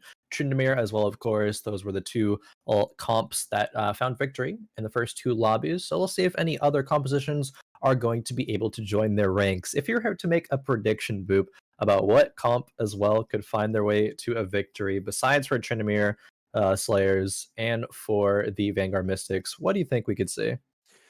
I think we're gonna see a potential Fabled comp when a lobby is weak and you've got an Ego 3, a Fabled comp will destroy that lobby. Yeah, And sometimes that happens when a lobby is bottom heavy. The other thing is what we're not seeing. I want to know if Kale can win a lobby. Like true. I still just want that to happen, and I want to be proven wrong because the Kales that I know have done the best on, at least visually for me, have been the duelist spat Kales Oh yeah. with some like spirits around, so you don't have to necessarily build the attack speed on her. But we haven't gotten to that point, and duelists are probably at its weakest point in the history of TFT. And so yeah, that's been like the big thing is where are we evolving into? Are we going out of something or are we investing into something that we already have? And it seems like we're Ooh. actually investing in some newer things. Not a single reroll comp. I don't think reroll is completely dead. Like I said, we have Yeah. some really cool Tristana comps top 4. Um, but it kind of reminds me of like old school Ari where well, I can't play anything, so I'm just gonna play Ari. You know what I mean? And like same thing with I have 7 Fioras. Let me just go this direction real quick, and Yeah. then you get trapped, right? Because I don't know if those Tristanas were necessarily re-roll Tristanas, or I just happen to have a tier 3 Tristana. I'm gonna go ahead and put items on it now. Definitely. Yeah, could very well be that. I think I've seen Duelist reroll as well, still with Yasuo. Maybe not like be prime for first place, but still oftentimes get a comfortable top 4. Speak of the Speaking devil. of, Yeah. yeah, wow. Speaking of it shall appear. Interesting enough. I just gotta swap the perspective, hit my PayPal up, I'll say it. No, just kidding. But it still would be nice to get some early victories in here. We do already have 2 bows for Gangly. That's a lot of good direction for multiple different compositions right now in this meta. Opting not to go for Yasuo, I don't blame that at all. I'm just going to be picking up Sir Thomas and the Nasus to see what these next PvE rounds will bring. So, you know what's actually really interesting about this meta and this set in particular is I feel like it may have been similar last set, but really shows up here is there Hmm. just isn't anyone who does massive amounts of damage at once, right? Outside of Nico, even the other mages, right? Viger single target. Um, and Annie is a tank in terms of mage carries, right? You can totally Elderwood spat and Annie and make a lobby hate their life, but that's not really something you're gonna go after, right? So with Brand being a mage, not a ton. Like Asol might be the only other one, Yeah, I was gonna say right? Aesol might be the one that fits that description the Yeah. best. So outside of Asol and Nico, right? These DPS auto attack based carries are really, really successful right now. And I think the counter is that burst damage, right? Asol was a moderate counter to Olaf when Olaf was, at its peak, because while Olaf might be able to take that round, Asol targeting might take you down, regardless of if you're in your ult or not. So Yeah. I would like to see a little bit more investment in those units if these fables continue becoming really strong, because what's the counter to a Nico Vanguard right now, right? It'd probably be Sivir. So I think that's kind of the merry-go-round we're on right now. Yeah, definitely. So we're definitely on a merry-go-round right now, seeing what players are adjusting to, because the meta with the B patch, especially being so fresh, I'm sure it's not going to be exactly what we're seeing now for the rest of the patch, right? There's going to be some deviations, some improvements made over the rest of the week as well, and we're going to see some of that probably in tournaments as well, like the qualifiers coming up here soon. Hmm. But Gangly, for now, did actually slam the RFC on that Zed level to 4 as well. See Sphinx similarly leveling and has a pretty solid comp here. If you're able to beat with level 4, 3 synergies like 3 Warlord, 2 Sharpshooter, 2 Vanguard, you're in a pretty nice spot especially if we're able to slam an item like Deathblade on the Tristana. It's not amazing Deathblade on Tristana, but it's fine to carry at this point in the game. It's workable. Yeah, it's definitely workable. All right, we're going to pick up the Fioras just in case. Not really as contested as before. You know, something that has really fallen off the face of the earth is just Siphoners in general. Oh, yeah. Oh, the other person I was thinking of when it came to big massive ults is Samira, but I think Samira has been nerfed consecutively over the last like 6 patches. Right, so I don't think she's in a position where she's going to be doing the same amount of damage as an old Ahri Spirit Bomb. That's what I'm like comparing it against, is Ahri's old Spirit Bomb, and that's been the really interesting thing for me, because a lot of the carries have been the Olaf, has been, you know, the Kale, that DPS oriented carry, and it was, you know, reroll comps before that, and so I'm wondering where this burst damage is gonna go. If it's just not gonna be popular, just in general outside of Nico, or if there's gonna be some aspects of ASOL coming back in if Olaf and Tryndamere continue to be as popular as they are. I also think Talon is another kind of like coin flip situation where Talon and Tryndamere face off against each other. Whoever ults first probably wins, right? And that's something else I think might start creeping in. Yeah, the question I posed to you about what comps might we see take a victory, Talon was on my mind, honestly, for that question. I think Talon could find his way into a victory, but as you mentioned, it is kind of coin flippy. We're not really going to see them in response to Kales because Kales aren't performing as well. If we do, perhaps we can, but honestly, if you just have the items, hit the direction, have a Morello's, say, like for your Morgana, like sure, you're gonna end up going the route. It's not gonna be quite as bad. It is still, I think Samira, also to your point, can get to the point where she's comparable to like the Ahri Spirit Bombs of old, but it's a lot harder to get her to that point, especially with the Deathblade changes, because when Samira gets to that point of massive damage, she's like going to a big clump, spinning, taking out a couple of units and getting so much more Deathblade value. But now Deathblade all per stack gives only plus 10 AD as opposed to the 20 before. So you're not going to have that massive spike of damage to whereas you would have previously seen, however. And you need Samira too, and you know, getting a 5 cost legendary unit to that 2-star is going to be, you know, a whole process in and of itself there. The other thing I also just generally on a macro level want to mention is we are in our 3rd game and it's only been an hour and a half and we took an extra break, right? Sure. Like these games are going really quick, and that's one thing that I would love to analyze more so is game speed, and the reason why some games will end at like 5-6, right? Other games will end at like 7-2, and what comps are successful in those kinds of games, and if there are any adjustments you can make to either force a game to go longer or shorter, because in the reroll meta, a lot of those games are pretty short because the top end we're hitting and just pushing 15 damage around, right? You're not really seeing that as much here unless people get really lucky on their 4 costs. So game speed is a little bit, I think, what am I looking? Not static. The opposite of static. So I think what that does is it allows team comps to shine that normally might not shine in other specific lobbies. I would love to see ninjas again at some point too. They're in the game. But no one, it's too risky. Plus, their power spike, they're not even the best comp at their power spike. You can make the argument for. So maybe one of these days we'll see like a carry Zed with the same Olaf items, because it is kind of weird to, you know, to see Zed and like people like Asian Gamer putting those items on other people. Right? Yeah, for sure. I mean, ninjas exist, as you mentioned, they exist in the game. If you like high roll a Zed comp and ninja Zed comp, you can still have success with it, but it's not going to be what's on your mind. Like if you load into a game, get some Zed items like RFC and Marinens, you're not going to be like, okay, I really want a Zed. You're going to be thinking about other units, a lot of other units actually that can use those items. So that definitely is going to be a problem for the Zed play rate, I suppose. Yeah, I don't think Zed is supposed to be a carry anymore, but can definitely function as your item hit carrier early on for if you land an early like Slayer chosen Zed. There are better chosens out there, but if you have the items and you love playing Olaf or Tryndamere, then yeah, go for it. You know what I mean? And that's what I think this new flexible playstyle can really benefit from. Lots of Tristanas on the field. Yeah, speaking of flexible as well, Mood 2's items here, just lock it And Morello's, they're pretty flexible. You can put those on a number of compositions. It's really easy to fit Sejuani into a front line now in this meta, and just stick Morello's on her and have it still be a lot of value.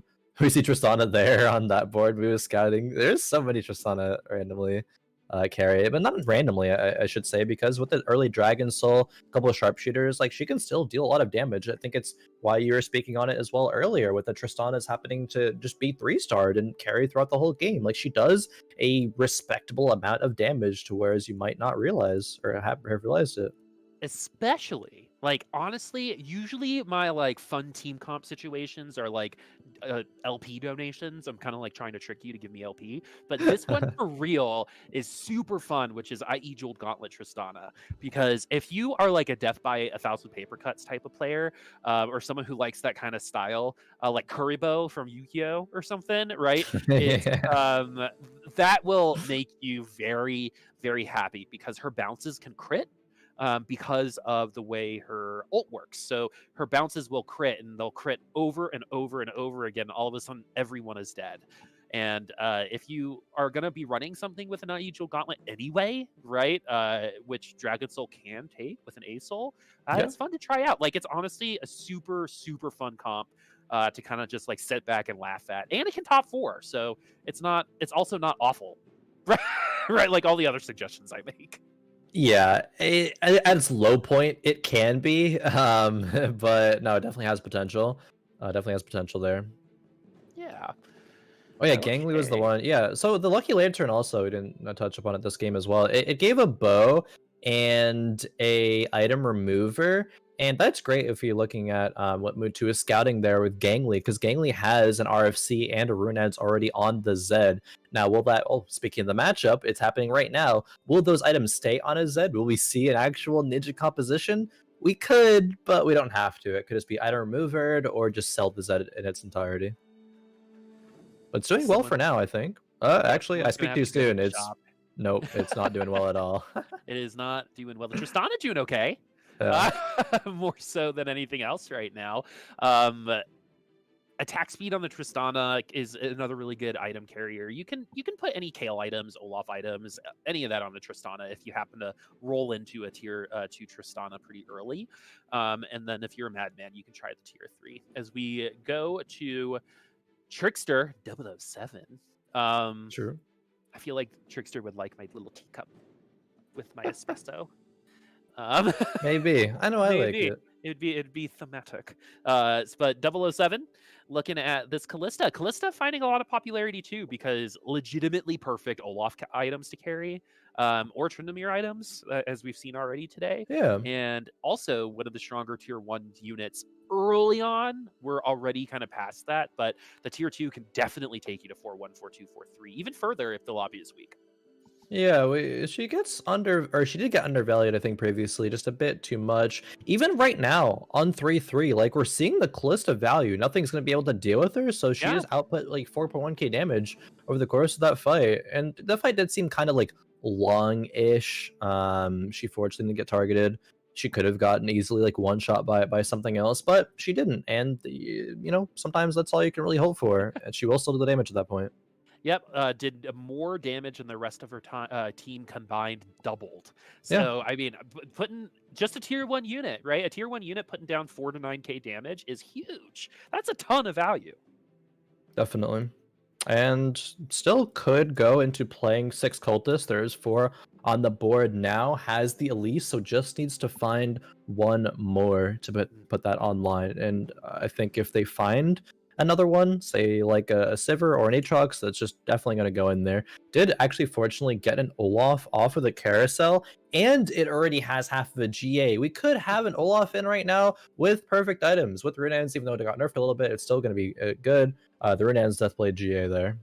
Not going to We be putting it in yet, though.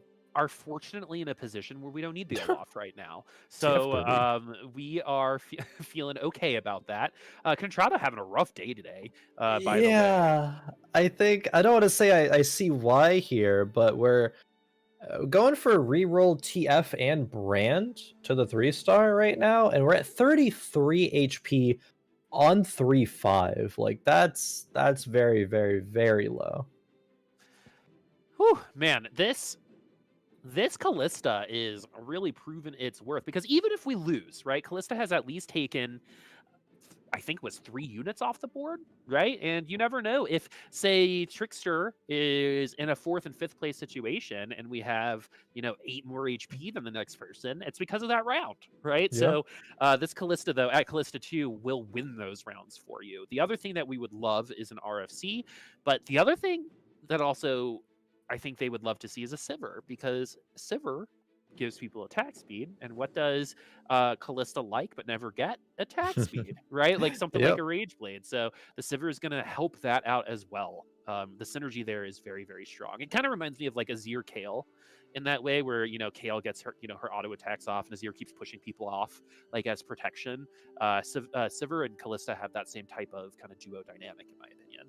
Definitely. Taking a closer look at Concentrado's board over there, it's going to have the TF3 online. We're 1 brand away. We have 4 Annies, but not a lot of gold. Okay, 10 gold barely right now at level 6. Can Concentrado stabilize here? Like, is the TF carry going to be enough? I don't really think it is, honestly. We have a jeweled gauntlet Tristana on the field as well. Just Oh, is there actually? Oh, yeah, okay. yeah. Just so y'all know. I wonder. That's if what you're we, excited about. yeah, sorry. I was like No, you're good. memes. But yeah, Concentrado is running like a reroll mage comp, which is something that we don't really see. I don't know if this is like Yeah. the 4th reroll, because TF is strong at tier 3. I mean, like, don't get me wrong. Like a Hextech Gunblade on a tier 3 TF is gonna recoup your health completely. But I mean, 1 Nico with a Jewel Gauntlet will destroy that entire team. So where is this gonna go? We have a lot of options here. Hextech Gunblade, Zeke's, plus all of our spat situations. We could add someone else to Divine. I'm rolling it down right now. I'm the level 7. Pick up a Jax upgrade. Sejuani is going to be nice to fit into the front line. Vanguard Chosen, Nautilus, Olaf here. Ooh, okay. Okay, I think we go for the direction of Olaf plus Tryndamere here. And yeah, that's what Trickster is going to go. You have the Olaf items right now. You need to fit in Slayer, though. And okay, it's put in right there. Only 3 Vanguard in here is a little awkward, but okay. The items talking about earlier, they do find their way here. And the Dragon Soul Spat actually as well. This is nice. This was a nice transition by Trickster. It was a little slow, but we got there. Yeah. If we're going to be nitpicky, yeah, the speed of it, we didn't get full value out of our items. But, Kook is going to be running slower. this phase. Yeah, I definitely have seen slower as well. From myself during a 4th payout. The best is when you're like still thinking about your 2 rounds before because you're like trapped there from your fortune payout because you are me. But we do have a Ruden's Hurricane now, potential Rabadon's Death Cap to go with that Jeweled Gauntlet. Yeah. I didn't notice it at first, but actually that transition was impressive considering Trickster, I saw at the end there, was on 230 ping. So honestly, with that ping, that transition's like perfectly fine. Okay, I take Even it. Good. I take it all back. Yeah. All of it is returned into my mouth, and I will clog it with my foot. As that goes from like not that good to wow, incredibly impressive. Yeah. Just by one detail, right? It is hard with typing like that to do a 1-turn single roll down and get everything on board. It's the fact that you're able to manage it all actually like is that's a thumbs up for me for sure. Yeah, I really think this mage cop that Concentrado has is gonna do really well against Olafs and Kales, just in general. Yeah.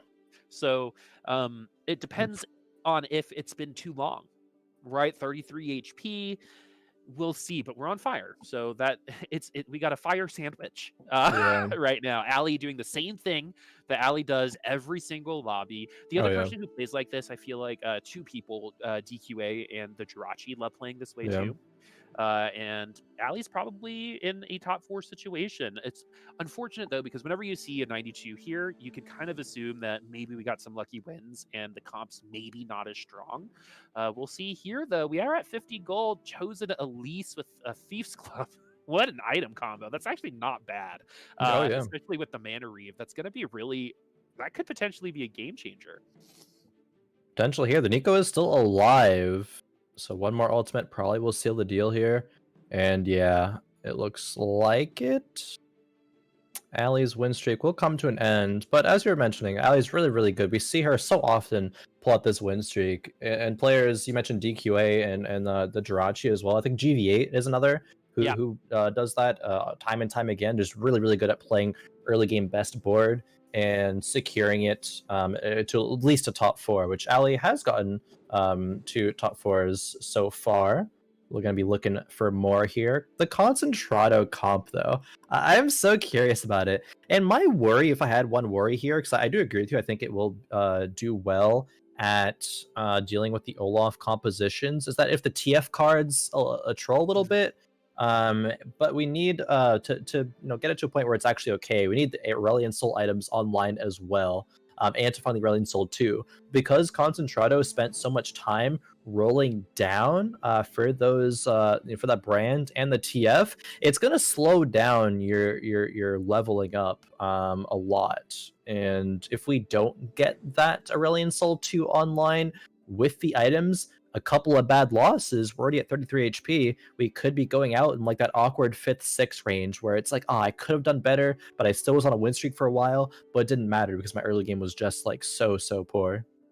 All right, let's welcome Talon to the field for the first time today. 4 enlightened, no chosen, so we could potentially get a chosen Talon. That'd be huge for Allie. But this is where someone in the lead is going to take some losses just to transition, right?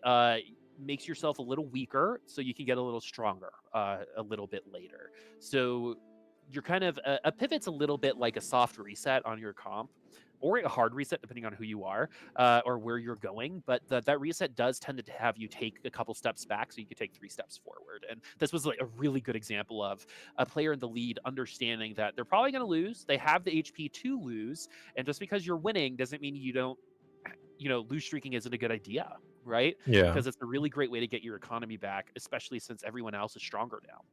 My only critique here, which could be a potential critique, I'm not actually sure if it is, because Allie is probably scouting a lot better than us. I don't think we really needed to roll down all that gold there. I think Allie's composition, while it was weak, would probably kill the similar amount of units. Maybe she would take a little bit more damage, but the difference is you have a lot more gold to roll with after Raptors there. You have the HP to work with right now. I think could have been a little bit more greedy here. Because the Talon, I mean, okay, it gets ulted by the Zillion here. Let's see how much it's able to take out. Takes out 1, not another. We lose to 5 units, and Trickster only had 7 on board, so yeah, I think we could have been a bit greedier if we were Allie here. But the point there is that maybe she felt as though she needed to roll early because the units that she was looking for are contested and didn't want to have them all gone by that point. We see her being open to a couple of different options here, being the Olaf and the Talon. Talon could work out beautifully, but we really want a 3rd defensive item. Like GA would be optimal. Probably not going to get that. QSS could be okay. We'll have to see what this rapid round will bring, though, if anything. The Morgana will be really nice once it's tier 2 as well, especially against, again, those auto attack based team comps that we're seeing a lot of. So Warlord spat, we got an Elderwood spat, and a Vanguard spat. So the Vanguard spat is the best out of the 3, but not great considering there's no other Vanguards for Allie. I know. Here. Unfortunately, none of these spat items will work for you, but we do have a chosen mage ASOL. So those are the types of situations where, Contrado is running this mage comp. It might be okay to pick up that ASOL until you're done rolling. Just gonna throw that out there because it will affect some of the roll downs of other people, even though you're not going to use it in the end. You're going to sell it anyway. That's what a lot of people do at 5 cost units at the end of the game. But yeah, Morgana Chosen, one of, I think, the most underrated Chosens in the game personally. Yeah, this is great. It doesn't even force Allie to stick with the Talon. She's comfortable with going for the Olaf with still having the Morgana in as well. And so that Pike with the Morello's probably wants to be sold, item transferred over. You're going to want another Slayer, of course, to give the Olaf the buff. But we're chilling right now. I think this has been a good, successful pivot here by Allie, and still is first place in HP. Liking what I'm seeing here. Yeah, especially since that comp is incredibly contested right now. The fact that anyone has an Olaf 2 right now is a little lucky, so Trickster having that Olaf 2 along with Allie, that's 6 of the Olafs out. That's more than half that everyone else is competing for, along with the Tryndamirs. I think Sphinx also running this composition, so 3 people running this composition right now. I mean, what is one Tryndamir 3 going to do to a lobby? Well, everyone's playing it now, so Sphinx, Yeah, thank you for yeah. that. I appreciate it. Yeah, Concentrato here has taken some more losses. The What a Aurelion comp. Soul 2 isn't online. The TF can only do so much, right? Trinimir's going to spin through, and Olaf is just able to cleave everything down. So Concentrato really only has one more life left. Needs to level to 8 and find a lot of upgrades. But even then, I don't think his mage composition has done its job here. I don't think it really is going to find much success. I think it needed to get online earlier, so you're able to push level 8 a lot faster than this, because still not being 8 is just not it. And we've seen Allie and Trickster pack a bunch of A-Souls already, and that must be very frustrating for Contrado. Finally gets the A-Soul too. Yeah. Too little, too late, potentially. Viger 2, though, that can definitely help. Butter up some people for that ASOL. We do have a Kale comp on the board that Yeah. is Moose comp. But Oh, again, and it really seems like Kale falling out of favor for sure. Same thing yeah. with the Divine Adept comps. Shen getting splashed in, let alone, I mean, Shen used to be arguably the most contested for cost at a point in this game. And not really a ton of that version of Mystics, as Nico is going to be the carry Oh. there. As the Kale comp does finally find a victory, with Infernix actually the one playing it in first place. So Yeah. Infernix maybe hearing what I said. The lobby, though, not incredibly strong. Just going to put that out there. No.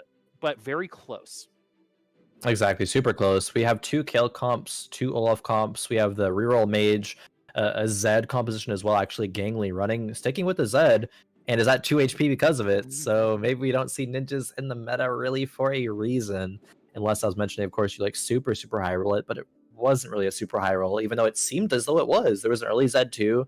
There was the Runans and the RFC super fast, but still not being able to have success. HP is so close here for our top 4, at least even top 5. So I have always been curious if we'll ever get to a meta that is like cross pike again. Remember that? Where it was an argument in Syndra, where there was an argument to keep 2 tier 2 units rather than tier 3 it, Oh, yeah, that is right? interesting. I And think there is an so argument actually right now for potentially Trinimir. I mean, at yeah, least And so like you get them to cross, right?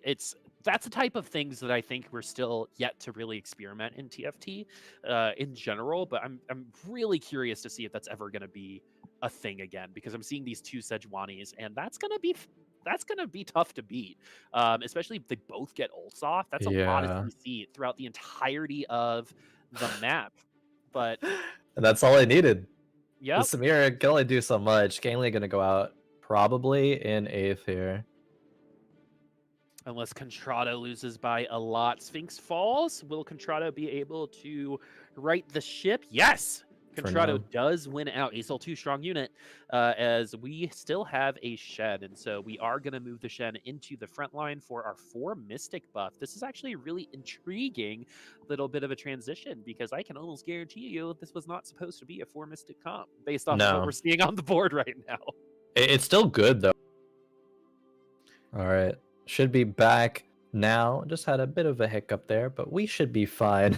I wanted to talk about the Lisa kicking the Sejuani into the corner, and then Aatrox pulled it back in. So Lisa said, "What are you doing, man? I was trying to kick her off," and then had to kick to the other side of the board, and then kick her off again. A little anti-synergy there, but it worked out still. Or it didn't work out, excuse me, for Sphinx. So Sphinx did lose the round, albeit barely, but Concentrato did fall. Mage composition not working out. We have very close HP numbers for our bottom 4 that are remaining in this lobby, and they all could find themselves out in round 6-1.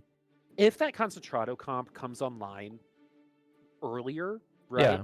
right? Say like a la Candyland did a set like 2 sets ago, right? Where you kind of had all your 3-star units by like 3-1, right? You spent so much money, you kind of just donkey rolled to find those units. I was not as good at TFT back then, so you can tell me if I'm wrong, but that was kind of like the vibe that I was getting, which is, hey, let's just really push some really powerful just tier 3 units, because 4 tier 3 1-cost units are gonna beat most comps in the early game. It's just we didn't get there in time, and that has happened in the past, but that was the first time it's happened in that kind of format, which has been very, very interesting. Yeah, As the definitely. Trap Claw is actually finding a lot of value on this particular round. That Thief's Glove roll on the Akali, um, I think got us a couple extra kills, but a little bit too much meat. Oof. That Tryndamere is so strong. Yeah. And Sphinx may have, yep, gotten into the top 4 as Allie, even with that lead, falls all the way to 6th place. Yeah, unfortunate. It was close too. Narrowly got the 5th there, 1 HP, losing over to Moo 2 there. Moo was, I believe, one of the Kale players, but Infernix, I think, was the other one. And Infernix has been win streaking for so long with the Kale, so maybe there's some life in this composition yet. Maybe it only took a comp of, a lobby of people within 20 HP of each other, right? Yeah, Perfect itemization, and I believe this is the first chosen kill we've actually seen maybe. when it comes to what we're looking at. And even in the back line, that chosen kill is absolutely crushing it. So even with like the good Aatrox pool, still not enough here for Sphinx. Sphinx's comp is weird. To put it into perspective, it's not one of those general comps, and the fact that a top 4, I think, should Yeah, tell even you, third. yeah, it should tell you how different this lobby was compared to the last 2 in terms of power level. Man, yeah, this whole game has been like very, very strange, and I think we'll It go has been. into it. Yeah, we'll go into it more after the game. But Infernix is level 9, has perfect items, has the chosen kill. A lot of factors there are letting it be so powerful. But see, even like Trickster's board right here, like this isn't a board that's like should be a comfortable top 2. But it is a very comfortable top 2 right now. It has 2 Sejuani 2s, which is great, and is gonna counter the boards that have we've seen so far, and maybe even kind of counter this as well. But man, is it weak comparatively to what we see sometimes? Well, I think what happened was like 5 people went for this Olaf Trend comp this game, right? Yeah, And so a bunch of people got eliminated, and it was like a moderate like battle royale between those people, right? That whoever was last between the Olaf and Tryndamere comp would probably find themselves in the top 2 because they were cannibalizing each other, right? This lobby yeah. kind of cannibalized each other. Everyone was beating everybody, right? Concentrado won a round and then lost a round, right? This was a very like polarizing lobby just in Yeah. general. And now you're seeing it, right? The Olaf 3 is now a possibility because everyone who was running it is dead. And And so, right? And Kale yeah. was uncontested pretty much outside of, 1 or 2 other people. So Infernix was running free because 5 other people were running this Olaf comp. Very interesting how this all Oh, occurred. hits it. The tier 3. Told you. I'm going to go ahead and say told you so on this one. That I'm was, pretty proud of myself. oh man, that was Yeah, super close. I'm pretty proud of myself. I'm gonna take a little bit of credit there, but we'll see if it's gonna matter in the end with this Yeah. Kale in the back line. Has a GA as well. Should put a GA on somebody right now. I guess waiting to see who they want to put it on. I'm not sure. Maybe just thinks Olaf is strong enough to deal with everything, and it very well might be correct here. Olaf Yeah, finds its way to the kill and takes her out. And Fernix now still can win this game, but the pressure is definitely on now that the Olaf 3 has been found. I think Kale 3 is the way you win. Okay, the GA wanted to go onto the Tryndamere there. Okay, that's what Trickster was waiting for. I think that's a good call. Can put the Zeeks on the Sejuani, move the Sejuani in between the 2 carries there, and this is perfect. I love that on Sejuani. Yeah, one of these Sejuanis. I think that 2 Sejuanis is better than what we're okay. Yeah, 2 Sejuanis this than is one. better. This Yeah, is better. yeah. This is way better, especially against Infernix's comp because Sejuani gets an ult in the corner. It's going to be tough for that Kale to do anything. The Zephyr though. The Zephyr is going to hit the Olaf. That Olaf is an Olaf 3. Sometimes the Zephyr, can change the game, but we are going to get CC'd too. We did get to our ult, and now things are online. The Kale could... Oh, we have GA, though. Yeah, okay. Yeah. It gets popped into the GA state, but no, it's... Yeah, that was close, though. That was close. This is a... You know how in cartoons, like, they'll jump out of an airplane and then they'll fall for, like, forever? Like, how high up are you? Yeah. Right. That's what's happening to Infernix right now, unfortunately, just in slow motion. Unless we get really lucky and get like a Nico's and we help with a Kale 3, but this Olaf 3 is gonna be brutal to try to get through. I mean, you could literally put him anywhere and probably still win. I'm concerned. Trickster seems like they want to just make improvements to this comp, but I don't think you really have to. I think what you had on the board already, as we just said, is kind of good, but I think taking out the Sejuani might honestly be a bit of an int. We'll see though. Okay. Okay, Last Whisper. All right, Oh, maybe we'll see a Sejuani 3. I don't think we've ever seen a Sejuani 3. Oh, oh, 2 is here. Oh, I think Trickster's gonna roll past it. No, thinking about it now. Okay, does grab it. okay. Aatrox 2. I mean, you gotta grab that. That's Okay. good. All right, this is better. Now that that's an Aatrox 2, I'm okay with the second Sedge not being there. I mean, it should go in over the Shen though. Shen's not doing anything. Yeah, okay. Yeah. Does go in. Okay, Yone 2 got there, so that's actually really good percent health Yeah. for going up Oh, against that Olaf. So Lee Sin 2 as well. this is definitely tightened up. This is not an easy win anymore because again, Lee Sin can just kick anybody. Especially if he's got this could potentially work. No, but he gets to the ult in time. I think the Lee Sin change was a really good idea, just not good enough as Trickster gonna come back and win this lobby. Yeah, that was super impressive. I think the pacing of that game to get an Olaf 3. We saw so many players in this game be so weak. And even with we were talking about before, the people who are cannibalizing each other in terms of that Olaf composition, they still got like 5th, 6th. It wasn't but the Zed composition that got 8th and the reroll mages that got 7th, like pretty handedly so. Even with Yep. everything being contested, you still get better than those comps. So maybe this meta isn't quite as flexible as some people might think, at least with those compositions, right? Like the Zed, Yeah. meh. The mage, it just it came online way too late. But let's see where things shape up, where we lie after 3 games right now. And Infernix, with the second, has now handedly moved into, or handedly stayed in first place right now, but increased the lead.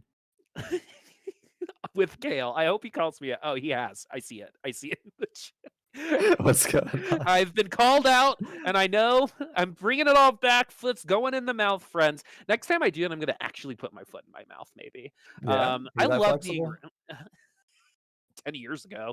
It'd be, I mean, I think it's better if I'm not. I think that's better content. Anyway, True. in Fernix, 5-point lead. That's pretty big. Oh, yeah. With Kook, Sphinx, and Trickster and Allie all competing for second and third. So Oh, yeah. Mutu and Gangly having a little bit of a rough day. But they both playing some cool stuff. I like Gangly going after the Zed, playing Brawlers that first time around.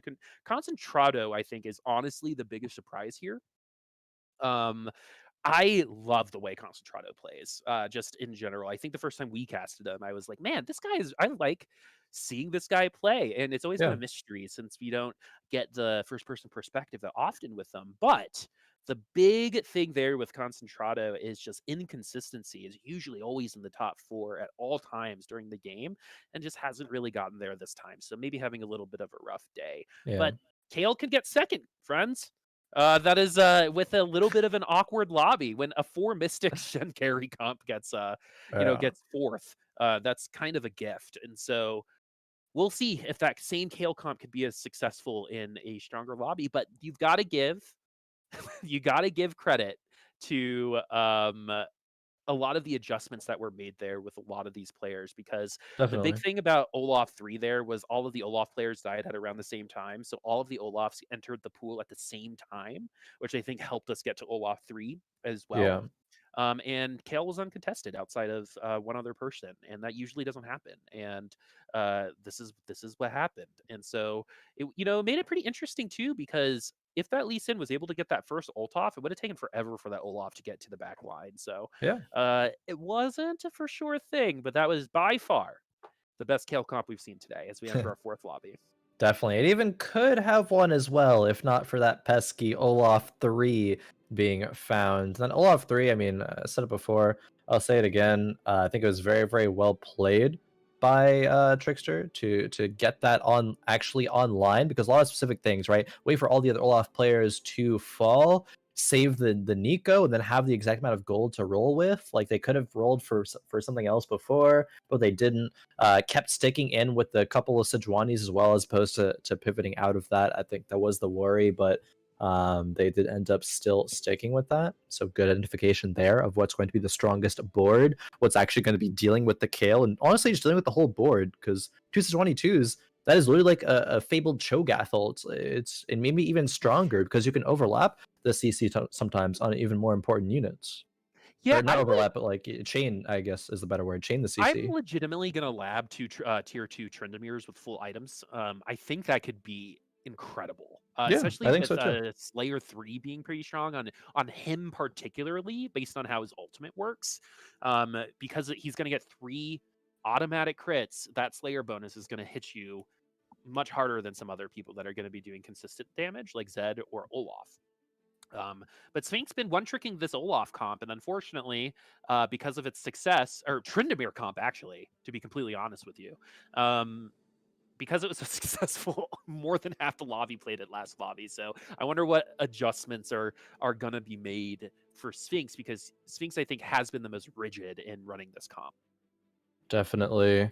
See the Elderwood Maokai here being the temptation. You get 2 Brawler online, which is pretty solid in the early game. Only to find like 1 Lulu or something to be able to get Elderwood online. Rakan as well. There's a few units to do it. I think this is still pretty good, even if you One of pivot out of it. the one of the coolest things with this particular patch is when we were in reroll, it was like, okay, how do we get into warlords and make warlords strong, right? Very Yeah. static. Now it's really interesting because maybe you'll start warlords, maybe you'll start cultists, and I've always found it really interesting how people leave certain comps. Right, so Fortune, I think, is the best example. How you get out of Fortune is like one of the coolest things for me to see a pro player do. Right, so I think we're seeing a lot more of that, and that's really testing the limits of some of our players who might struggle a little bit with some of that, like thinking 3, 4 to 5 turns ahead. But Sphinx is one of those players, and again, can just think a little too far ahead and put himself in a little bit of like a pigeonhole situation.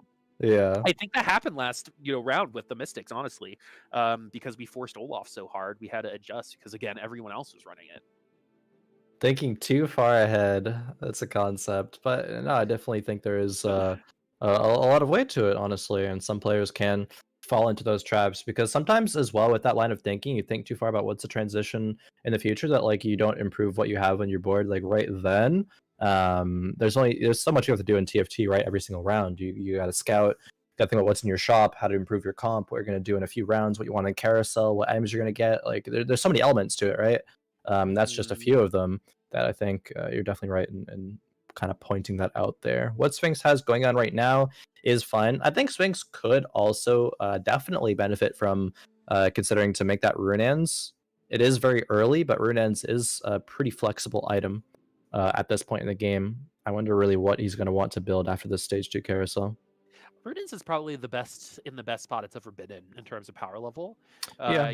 Yeah, maybe last patch if you're trying to be specific because of the cleave change on Olaf. Sure, yeah. But as like a slammable item, I think it works really well in a lot of these situations. Oh yeah. You could put it on anyone. Like anyone who's going to be in Yeah. your corner, like a Tristana here would be a great example. And just like how it works with Jeweled Gauntlet, it obviously works with Morello's as well when it comes to this early game. That's actually going to be pretty terrifying. I could see Kook win streaking at least 3 or 4 rounds here at the start. Concentrato has 2 tiers and a cloak. Is that not tempting to go mage again, run it back, you go double chalice, maybe, and then pivot to something like Aurelian Soul with good items later? I don't know. I don't think after you get a 7th like that, you're gonna want to do the same thing over again. But man, do those items really tempt you though, perhaps?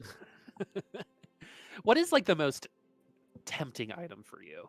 Just like the one that like you see it on the carousel and you're like, ooh, it's my precious. What's your Oh like favorite man. item?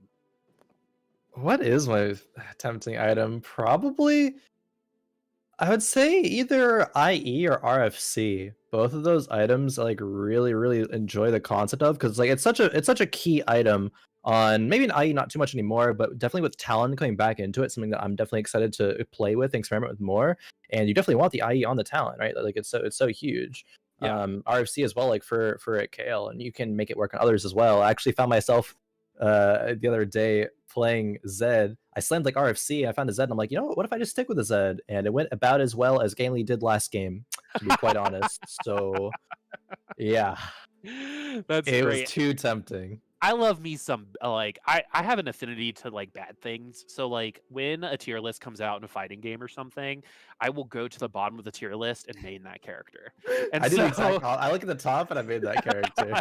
and so my precious item is Gargoyle Stone Plate. Oh no. I there's something so Oh, charming about it. I It gotta makes so go. much sense because, like, remember old school gargoyles on Tom Kench during set 4 beta, Yeah, where it's it very good. literally would, if you were going up against Aphelios, it would do negative damage Yep, because of how his ult worked, and just that's where wouldn't I fell die. in love. That's when I fell in love. But yeah, we'll see if we're gonna see a Gargoyle Stone Plate today. We haven't just yet. It'll make Uh, me happy. I thought we did, but it was like off of like a neutral A round or carousel something or later on, or something. carousel. Yeah. Yeah, we It got might like buffed. not intentionally built.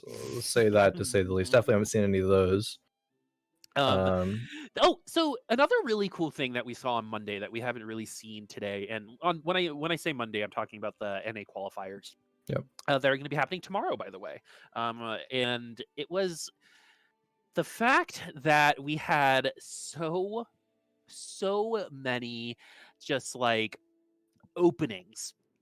There wasn't like a standard opening that we've seen in the past, right? Where it was like, okay, we're going to do Cultist Keeper or we're going to do, Brawlers. And that's what most people are running. There was a lot of variety in the early game on Monday, which was actually really intriguing. And I think the Chosen changes are why we saw that personally. What's your kind of thought on the early game right now? Was that just like a Monday thing, or do you think there has been some inherent changes because of how the Chosen mechanics have changed? In terms of what composition did you mention there? Just any of them. Oh, Just any just of any them. any, like, or just, Oh, like, the early game as a macro situation, if that's changed at all through yeah. this patch.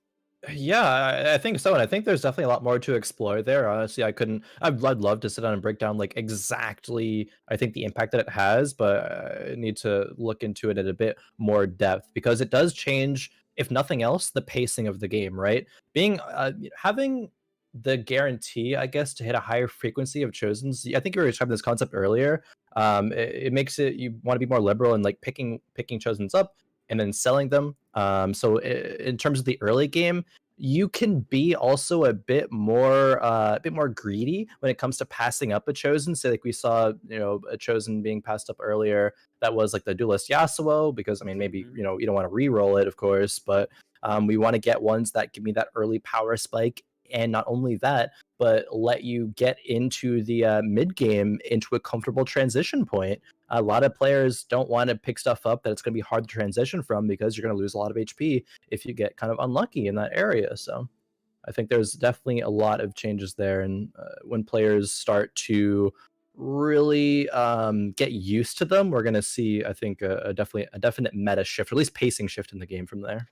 Yeah, I think the biggest change we've already seen from the early game is that it's, like, not a requirement to play Nidalee with another sharpshooter, like, to start.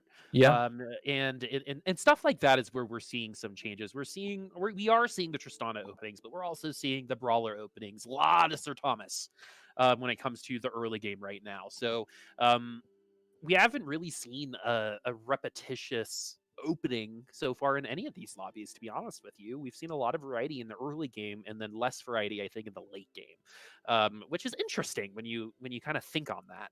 And we're gonna get a sword. That's good. and We'll take that. We'll take a gold. bunch of gold. We'll take a bunch of gold. Yeah, That's get to 40 40 gold. gold here. Yeah. Yeah, okay. Eh, Sphinx and Kook on the win streak right now, and everyone else is actually kind of hurting, like between the 84 to 74 HP range there. But Kook and Sphinx definitely dominating. See Allie here.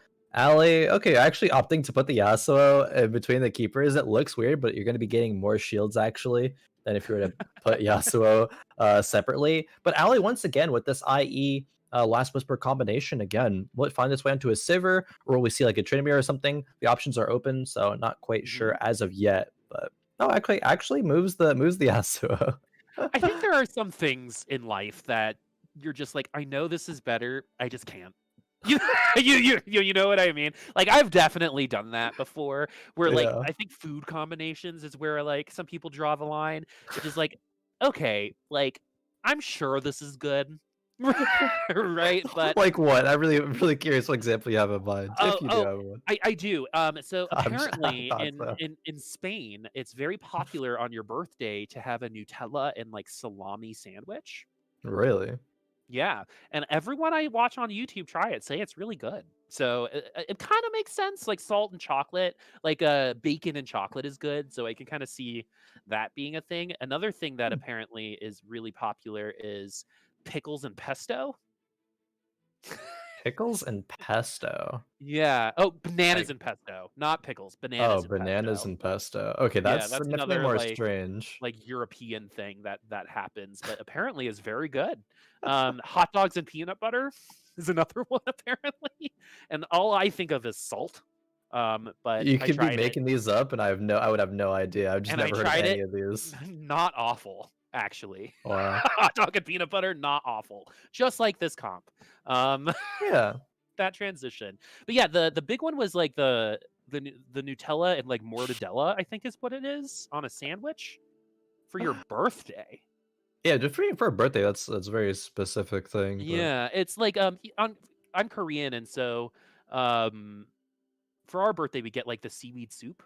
That's like really really good. So I think it's kind of oh, like the same thing, just like got this you. traditional like Yeah, in this country you do this on your birthday. sure. It's been a thing for like many, many, many years. I'm It's kind of sure. like stuck. Yeah. Yeah, yeah. I'm sure before Nutella it was something else. But Yeah, I wonder what it anyway, was before I'm that. really hungry. So I'm Allie, Allie now playing. also hungry for the victory. I know Boom. Allie playing the pyramid scheme right now. And so Yeah. that's going to be pretty rough against any early ASOLs, even early Nikos. But we're going to be moving some people around. We're not feeling too awful about that. It's still technically possible. This is game 4 now, Boop. It's still possible for Allie to actually win the whole event tonight, even being in 5th right now. A lot of things have to go in a specific direction, but the line is there. The line is also there for Phoenix to get another or wasn't Phoenix one of the people to get a 3-star forecast earlier? I don't know. Either way though, 2 Nikos on the bench. So that possibility is It was definitely there. Tricksters with the Yeah. unlock. And then there was another one though as well, the Trinimir. That was Sphinx. Oh, that was Sphinx. Okay, cool, cool. But another Yep. one could be had. Another one. Another one. DJ Khaled making a quick appearance here on TFT. Oh my goodness. Gotta be careful, DMCA. The worst concert I've ever been to. By the way. Anyway, I can say that wholeheartedly. That was by far the worst musical performance I have ever seen. Damn. Yeah, I'm willing to say that to his face. Anyway, That's yeah, okay, let's talk about TFT. How about that? Fernex might fall victim to there's something about leading in the 4th lobby and having a hard time in the last one. And Yeah. Fernex specifically has had an issue with that before as a player. So the one thing that I always worry about, because remember, Infernix was on like world record setting pace 3 lobbies in a row and then got 8th or something in that last lobby, right? And he Yeah. came onto this interview and was like, I hate everything. Yeah. It was Right? really, really, really hard on himself for it. Yeah, and so sometimes what that happens is you actually start establishing like the yips, right? Where you get to the Establishing 4th, the yips. yeah, Oh you get no. to your 4th lobby and you're like, oh, this is where I usually screw up, right? And then it's like a self-fulfilling Yeah, prophecy. you get in your own head about it. Yeah, exactly. And so I'd be willing to make that call if Infernix is Really. gonna finish on the lower end here, because of how consistent it's been. If that makes sense. Gotcha. Moo Yeah. on the bottom side of the leaderboard. This is also where someone in 7th and 8th place will inevitably get top 3 as True. well It, and it ruin seems to always someone's day, happen. right? And so I wonder if all of that's going to happen at once. This lobby is looking to be pretty close outside of the top 2. I mean, if that were to happen, Moo and Gangly have a good performance, or at least one of the two. It fits the narrative of Allie potentially getting first here. Again, a lot of things happen for that one. But I was actually going to say as well, I have completely no basis for this opinion right now, but I actually have a good feeling about Infernix in this lobby number 4. Again, no basis to base this off of, but I just have a feeling those 2 Nikos, like they just scratch some itch that I'm just like, yes, that's going to be something amazing later on into this game. And I don't know if it'll come to fruition, but it might. Joke's on you. It's a Diana. Anyway, Oh no. who could you imagine? So this is where the keeper comps get potentially destroyed. Is this Nico? Is the Nico going to go towards the group? Yes, it Yep. will, and it has a lot of damage. Takes down 2 units. Will get another ult off. The Ludens is actually going to put a little bit of a plug on the power level in the late game, but in the early game, it's going to increase it. Oh And yeah. so it's a diminishing returns item, but the Jewel Gauntlet should help out throughout the entirety of the game as Moo's going to win another one. How have Kook and Sphinx not faced off against each other Yeah, yet I was by gonna the time say that this come out? is wolves, and both are still at 100. Something's going on here. Very, very rare for that to happen. Yeah, that's like literally 10 rounds. Yeah, it's very, very lucky. Without It's- facing off against each other. So what that means, actually, on a grander scale of things, is the 66 and third place actually makes more sense because Yep. Sphinx, and since they're not facing off against each other, and they're obviously the two strongest comps right now, they're just literally bullying the rest of the lobby together. Yeah, not only the Um, 66, but there's 3 people that are 36 HP or lower on wolves. yep. This is actually we've had some two interesting lobbies, like very non-traditional. Uh, I think because of a couple different reasons. This one I think is just matchup based, right? Like when two people just don't face off against each other for 11 rounds, that's pretty intense. But you add the fact that these are also the two best comps right now, you're like, which means that Moo, Allie, Yeah. everyone below them are losing to two different people, right? Versus just getting a safe round because Sphinx and Kook are going up against each other, and they're not going to go Yeah. up against each other again. Oh man. Gangly actually here going for the ninja assassin. Trying to go for ninjas again, but this time it's gonna be on the back of the Kali carry. Just needs one more tier for that to be online, but as of right now, it's still so weak, and we're already 23 HP. Like Gangly, there is a timer right now, and it is not looking like you can beat it. We're past the go on that timer, right? If you Yeah. don't have your four ninjas by 4-1, you're in a rough spot. Like this is where they shine, is this particular section of the game for like 5 rounds, right? That's why it's so hard, I think, to play. But we do Just need need a one cannon, cannon. Yeah. not even the Shen, to put things into perspective. We're selling the Zeds to get the cannon. Uh, and there are 2 keeper comps in the game uh, right now. There's the cannon right there. So yeah. we're 1 round late. Let's see if we're gonna end up getting some W's here because the items on the Akali aren't like they're pretty good. So we'll see if it's gonna be enough to like just take a round or two away. As our top 2 still don't face off against each other. This is actually Yeah. pretty crazy. That's crazy. Uh, yeah, it's like okay, so you can't face the last 4 people you faced, right? That means that Kook and Sphinx have been in there like one of the 3 people they can face for what 7 rounds in a row now, and they've just dodged that matchup for 7 rounds in a row out of the 3. That's kind of insane. Concentrado now taking a lot more losses. Oh boy, down to 14 right now. But Gangly has kind of stabilized, it seems, at this point in the game. I think even from this position, at best, Gangly probably gets a 5th in this game. Probably no more than that, unless we're able to like high roll and Akali 3. Hmm. But Just even the tempo's then, too slow yeah, tempo's on way that too ninja slow. comp. You got to take a really quick tempo on that ninja comp. You almost have to like push it yourself, right? You have to almost consciously tell yourself to be like, okay, I normally wouldn't spend this 10 gold here, but I'm only a cannon away. Right? Yeah. And I need to get these ninjas online because it's not like that doesn't exist in the game, right? It does exist with Fortune, where it's like if I don't cash out by 3-6, it's gonna be tough. It's just the opposite side for Gangly's comp is if I don't enter this Oh, right now, then it's gonna be a little tough. Infernix struggling a little okay. bit as well at the Samira bottom too, 4. though. Samira 2 is gonna carry you a long way. Yeah, And that's that'll the good break a curse feeling. for you. Yeah, that is a That's the good good feeling feeling at that I had. 4-3. At 4-3, Samira 2. That's Yeah. nutty. See, Boop, I knew. I had a feeling there, and it's a Samira too at 4-3, being level 7. I should trust my gut. Yep. It's very interesting too now that Sphinx and Kook have lost, and Kook has lost by a lot Oh over the yeah, last 2 rounds, but still has a 20-point advantage. Just again, the HP spread is there is a world where Kook has like the 7th best comp, right? But maybe gets one lucky win and still finishes in the top 4, right? And yep, that's TFT for you. You have a strong enough early game. I mean, you deserve that top 4, right? And right now, Kook is kind of playing that strong early game, dip in the mid, and then maybe we climb back up with some stronger units a little later on in the late game. yep. That's going to be the kind of game plan for a lot of players with strong early boards. Not often are you able to transition it with still preserving the win streak. I know Sphinx did in game one, but that was a bit of an outlier there. Yeah, Usually it for will be sure. the bit of a dip, but sometimes a lot of players will have that dip and never really recover from it. I think the Jirachi falls into that kind of Yeah. play style a lot of the time, where they have an Mhm. amazing early game, but never really able to secure it into The like win. Yeah. the win or the top two. Even sometimes, like we may think that a lead like that should be able to warrant, but Allie's a let's see. great example from even just the last lobby, Yeah, right? Going from first to sixth, just because of the natural equalization.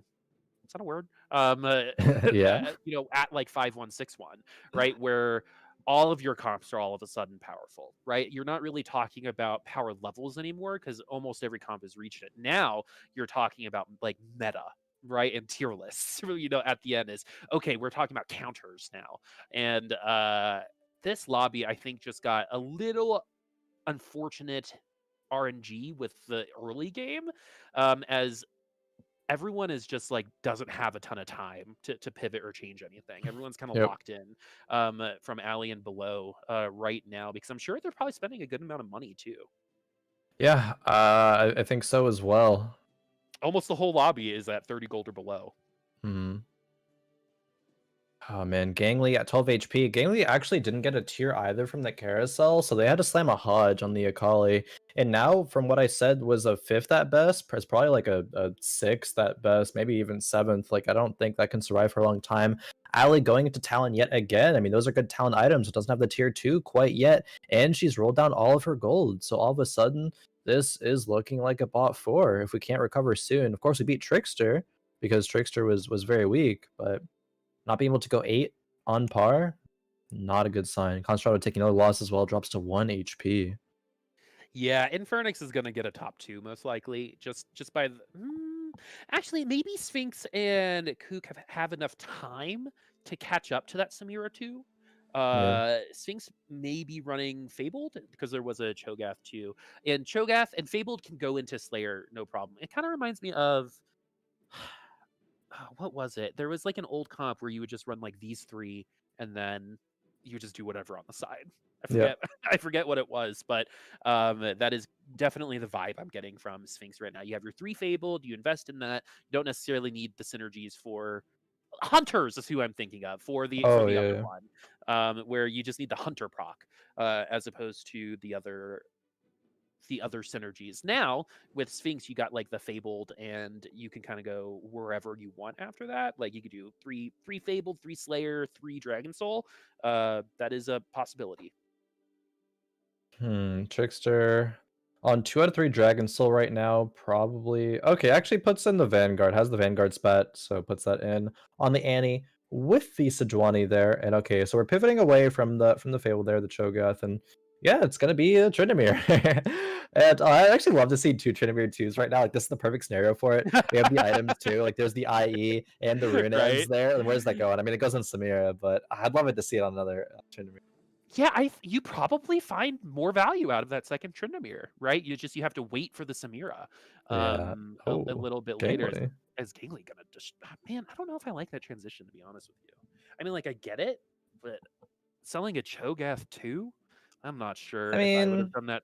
It is 5-1, I guess. yeah. You got to lock in what you're going to end with at this point, right? It could have stayed in for a little bit longer, I think. It wasn't a chosen, right? The Cho'Gath? No, it was not. No. No, so yeah, you could have had it in over what is it here? Over the Aatrox or the Sejuani. It serves a similar purpose of CC. You don't lose. Oh yeah, the second Aatrox, the second Aatrox in there is only an Aatrox 1. Definitely didn't need it at that point. So it was a bit of a sloppy transition there from Sphinx. I guess you can have 4 Vanguard in instead, and it's going to be okay. You definitely want the 2 Duelists. You definitely want the 3 Slayer.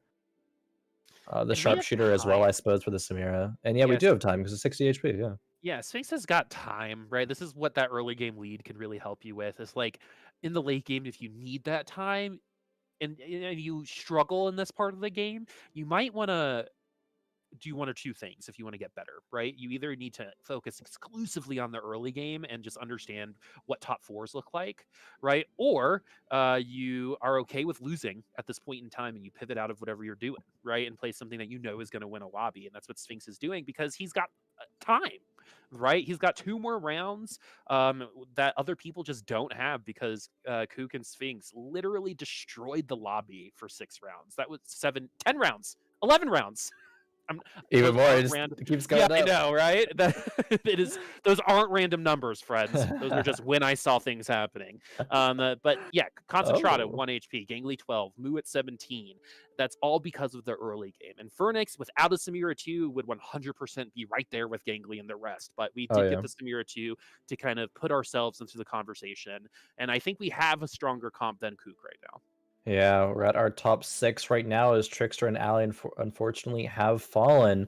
Mood 2 did just now hit the Nico 3, I believe, has Nautilus 3 as well. So let's see. With the Ludens, will it still be able to do work at the end game here? That CC rot value, though. Yeah. It's going to give Nico more time. The GA Vanguards are going to be tough. Okay, we're good. Nautilus? Actually, Nautilus No, 3. can't do it. Oh, it's close. One more Oh, auto, it does okay. it. Yep, Nautilus 3 is good. You never really go for it because you're going for the Nico, right? It's definitely part of the support, but if you can stumble into a Nautilus 3, it reminds me of like last patch's insta lock Fiora, right? Yeah. It's just so tanky and with the right items can 1v1 a Tryndamere. Yeah. Also, your favorite item here, Boop. There's a stun plate grabbed by Gangly. Hey, yeah, gets it from Gangly. Actually, putting a stone plate on some squishy characters like ninjas isn't an awful idea. It gives you a couple extra auto attacks. And so I wonder if that's going to matter here. Also, is Gangly going to sneak into the top 4 with 1 HP on a ninja comp? I said 5th at best. I thought it would go down, but it seems as though Gangly, those dominant victories, I think were strangely dominant, but I guess it just goes to the rest of the lobby. The rest of the lobby was pressured very, very heavily by Sphinx and by Kook, so that they had to just like go all in with their money, and it let Gangly, even though it wasn't a perfect ninja composition, still be decent at this point. So I do still struggle to see it going further than 5th here. Mm-hmm. Okay. Sorry. Yeah. Okay, Mutu is actually running a pretty good comp right now. We've got the Nico 3 and the Nautilus 3. And even with that like sliver of health, that Nautilus actually has more health than you think. It's just the way that it looks is a little interesting. And Gangly gonna fall immediately. Yep. 5th at best. I should have just stuck to my initial.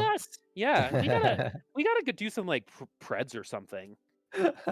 After this, we're crushing it. Anyway, Yeah. Collector. Okay. Oh no, that wasn't a collector. No, My Anima. eyes deceived me. I'm old. Anima Visage. Yeah. That's a huge pickup for that Nautilus. There's similar color scheme. Don't worry. I had to do a little double take there too. Oh, Darius 3. Oh, this is a fun lobby. Yeah, okay. and Phoenix has had it for a bit now, and this is the good feeling I had about Phoenix. Not only is it the Samira 2 found, but also randomly somehow found the Darius 3, and it's Jeweled Gauntlet Gunblade. This is about as good as you can get with Darius nowadays. Yeah. Well, and what's great about this particular version of Darius is you don't necessarily actually need the reset kills, because just you have so much health and you're going to get it with the Hextech Gunblade. You're going to come back that you're going to be able to just top people like trees, right? Like in the romantic comedy, you meet the guy, he's shirtless and he's cutting wood, right? Yeah. That is what's happening. This Not 3 is not going to lose this. Samira spins, goes into GA, but yeah, Not 3 is just too good here. Oh, okay, there was a world where Not never touches Samira because of the way that Samira works, but yeah, Not 3 going to take that 9 times out of 10. Yeah, Awful item pickup, though. Even once Nautilus gets to full mana, I think the ulti is just cast and hits. Isn't he in range? I actually don't know offhand. I think you actually give the Shiv to Nautilus. Just BT dubs. Yeah, I mean, I agree. It's gonna get the most autos off at the beginning of the fight, unless you want to put on like Yuumi or something for the tier. But I don't think you need the Yuumi. I think it's Nautilus for sure. Yep, the tier is going to help as well, and I think Sphinx may have done enough to get into the top 3. Actually, we'll Another see it by Nico. the end of the game. We do Yeah. have. What happens if like you do get a Nico in that situation? You put it in. Will the game give you Nikos again No. in your packs? I Okay, don't that'd be I don't I crazy. don't think so. Because there would be worlds where there would be like 2 tier 3 situations, like with Yeah, one I've cost actually seen units. that once. Someone pulled off, I think a couple sets ago, on an insane roll down, like 2 Xayah 3s back when Xayah was a 1 cost. Crazy. Yeah. Oh, during Shredder. Yeah, during the Shredder meta. Yeah. Actually happened. Saw the YouTube video. I was like, damn, that's crazy. Well, it's like the hexakill that is programmed into League. Yeah. Like you can actually get a hexakill because of the old revive summoner spell. That man really True. showing my age right now. Hey, I remember Um, it too, don't worry. It's yeah, not I like that. know. Oh god, maybe never mind. Literally 8 years ago. Then wasn't in high school, still in college. Moo, this Nautilus 3 is carryable. Like a Naut 3 can carry a comp, especially if there's auto attacking based units all over the place. As this is going to be, the second Samira that this Nautilus is going to have literally no problem dealing with. The Anno Visages is so good because even with him just being so That was a tanky, 1400 crit auto attack, dude. That was, oh my god, from a Nautilus. I know. The Anno Visage being able to heal up the Nautilus, even if he takes any damage, is just so good. At tier 3, oh my goodness, early Yeah. ult. This is a not comp at this point. I'm calling it. It's no Not longer even the Nico comp. Fabled, right? This is a Nautilus carry. The Nico's not made it. The person making it to the end of the round is the Nautilus, right? Very true.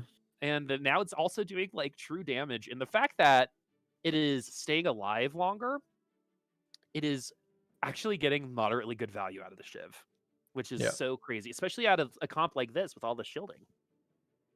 Oh, the Yumi actually dashes away so that Nico's gonna be pulled in now. Might turn into a Nautilus carry situation yet again. I mean, can they even do damage to this Nautilus at this point? No. Actually, no. The Khroen. Anno Visage, like, it's just too good. Yeah, even The Trimier is trying so hard, but he actually just can't do anything.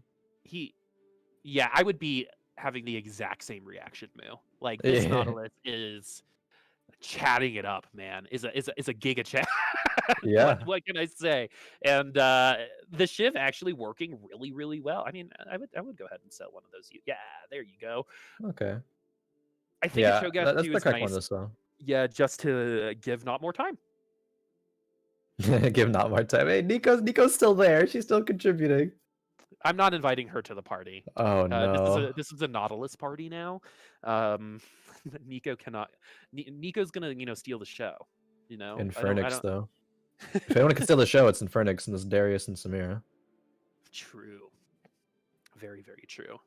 All right. I wonder what's gonna go on here. Yeah. I wait in anticipation. Thanks, Botswana, for following. Okay. Oh, the Nautilus is going to be alive. Okay, the Deathblade might be enough, but this is going to be a 1v1 situation again, I'm sure. probably. I think the lobby is going to need to take a gander at this Naut 3 and straight up counter it. So, someone in chat is saying that Lee Sin's a good idea, and I think that is a good idea. It's one of the best ways to get rid of tankier units. Nunu is another one that you could maybe throw in there. With the Hex Gunblade, you might be able to just draw a Nautilus at that point in time. But yeah, you're seeing Mort straight up told us that they wanted not to be good outside of Fabled comps, and we're in a Fabled comp, and he's just that good. Yeah, definitely trying to get us back into game, and yeah, we do. Kook fell. Moo actually He won that. He won the the 1v4. round. Yeah. Oh my Nautilus. What? This is like one of those situations. Force of nature now as well. Yeah, this is one of those situations where I'm like, hey, let's clip this and send it to Mort real quick because this Naut is strong, right? But it took a while to get here, and we've itemized it, right? And all we just gotta hope for is no Lees to kick us out. Like that's the only way that we take this Nautilus out. Maybe that Darius 3, maybe a Tryndamere 3, but I don't know. Like what you Yeah, do in this situation without a giant slayer. And why would you build a giant slayer, before this point? So maybe yeah. someone might get lucky on an NPC round and get that giant slayer because that will make a difference. It's just the Nautilus show yet again. Nico has already fallen. The Shiv actually putting in work. Okay, there's a I'm lot of units left versus this Nautilus. okay. Surely they have a chance. Mm, As we wait in anticipation. They do have Okay, a chance. They do. overtime. Overtime will get ya. Okay, okay. As Moo has the best place of the night with honestly in invigorating Nautilus Comp. That was so much fun to watch. That Yeah. is what I'm here for. That is TFT, my friends. Love it. Absolutely love it. Unfortunately, does not win the lobby. I think it could have, just not enough damage immediately. But that Nautilus was a joy to watch, man. That is, I would love to get that for Christmas. Yeah, That's how much right. fun I had watching that. Oh man, we got a lot of Orin item or a couple Orin items here for Sphinx. Sphinx pretty capped out at this point. Without the Samira, needs Samira to upgrade, but will he be able to in time? Needs to win this round to do so. The Nautilus is out, and the Nautilus was the one beating the rest of these team comps. So Sphinx is probably very happy about that fact. But this Hextech Gunblade on the Darius, making things really, really difficult right now. Is this going to be an Infernix lobby win at the end of the day? It's looking very, very close, and it shall be Infernix breaking the fourth lobby curse, getting 10 points. I believe is off the record by a singular point. Yep. And so very, very goes into the last lobby, you know, breaks a bunch of curses, and I love seeing Infernix do really well in these kind of last lobbies because last time we got to talk to him, it was a very different situation. Yeah, I'm actually curious, once we do get the interview online to kind of delve into the mindset there on Phoenix and if that is shifted, and kind of like the lessons learned there, because it seems as though Infernix definitely has a really, really good grasp of this meta, at least this B patch. So definitely curious as to those insights there. Because yeah, Infernix, of 35 course. points. Yeah, 35 points, 1 point off of tying the all-time record. Sphinx in second, Kook in third. Trickster wins the tiebreaker against Allie. Allie loses another tiebreaker to get fifth. Oof. That is Oof. oof. Oh That's no. new curse, the Alley curse, The Allie unfortunately. curse Yeah, is the unfortunately, losing tiebreakers. it. If you're in a tie, you don't want to be Alley, unfortunately. Oh, I hate that. That's That's so sad. unfortunate. Yeah, yeah, yeah. Oh, the re- I still to this day, and it's funny because she has not played Fight Night again. Is Emily stay here, which True. still is the worst luck I have ever seen a TFT player have, like ever. But we're gonna get Infernix in here, which is gonna be really awesome since we don't really get a lot of POV from Infernix. But we will get to talk to him. So if you have any questions, go ahead and throw it in the chat for how we got here. But Infernix was playing really well. Got here with a couple different comps too. Yeah, no, definitely. What comps? Like, so obviously, it was the Smear Darius at the end, but I don't quite remember offhand exactly what else Infernix was trending towards for the The night. Kale in Right, right. in round 3, and then round 2 he won with Fabled, and then round 1 I'm blanking, but yeah, that's a Fabled, Kale, and whatever we just saw Yeah, for Infernix pulling up first. pulling up the wall chest. It was the O's and Olaf composition. Olaf Samira in game one, then yeah, the Fabled, then the Kale, and then the Samira. So kind of a little bit flexible here, I guess we should say, especially. I mean Olaf kind of a little bit of an overlap there. Or sorry, the Samira is a bit of a what's the word? It escaped my mind. A bit of an overlap. That's the word I was looking for. But besides that, definitely sticking with this meta and playing flexibly and doing very well because of it. Didn't have a single game under third, and that's honestly super impressive.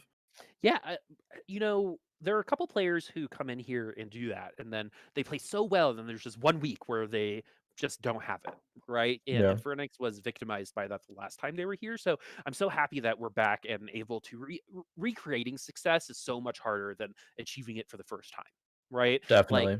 the consistency, in my opinion, is so much harder. Like in any career field, right? doing something once can be lucky. Doing something twice is skill, and I Yep. love that Infernix is showing off that skill right now. And doing it again and again and again just honestly keeps getting harder in some sense because, or at least from my experience, there's that pressure and expectation to keep not only, at least like matching your performance, but doing better because you do always want to improve. And improvement is Hmm. something that Infernix has done very, very well here. Speaking of Infernix, do we have you with us here? Yeah, hello.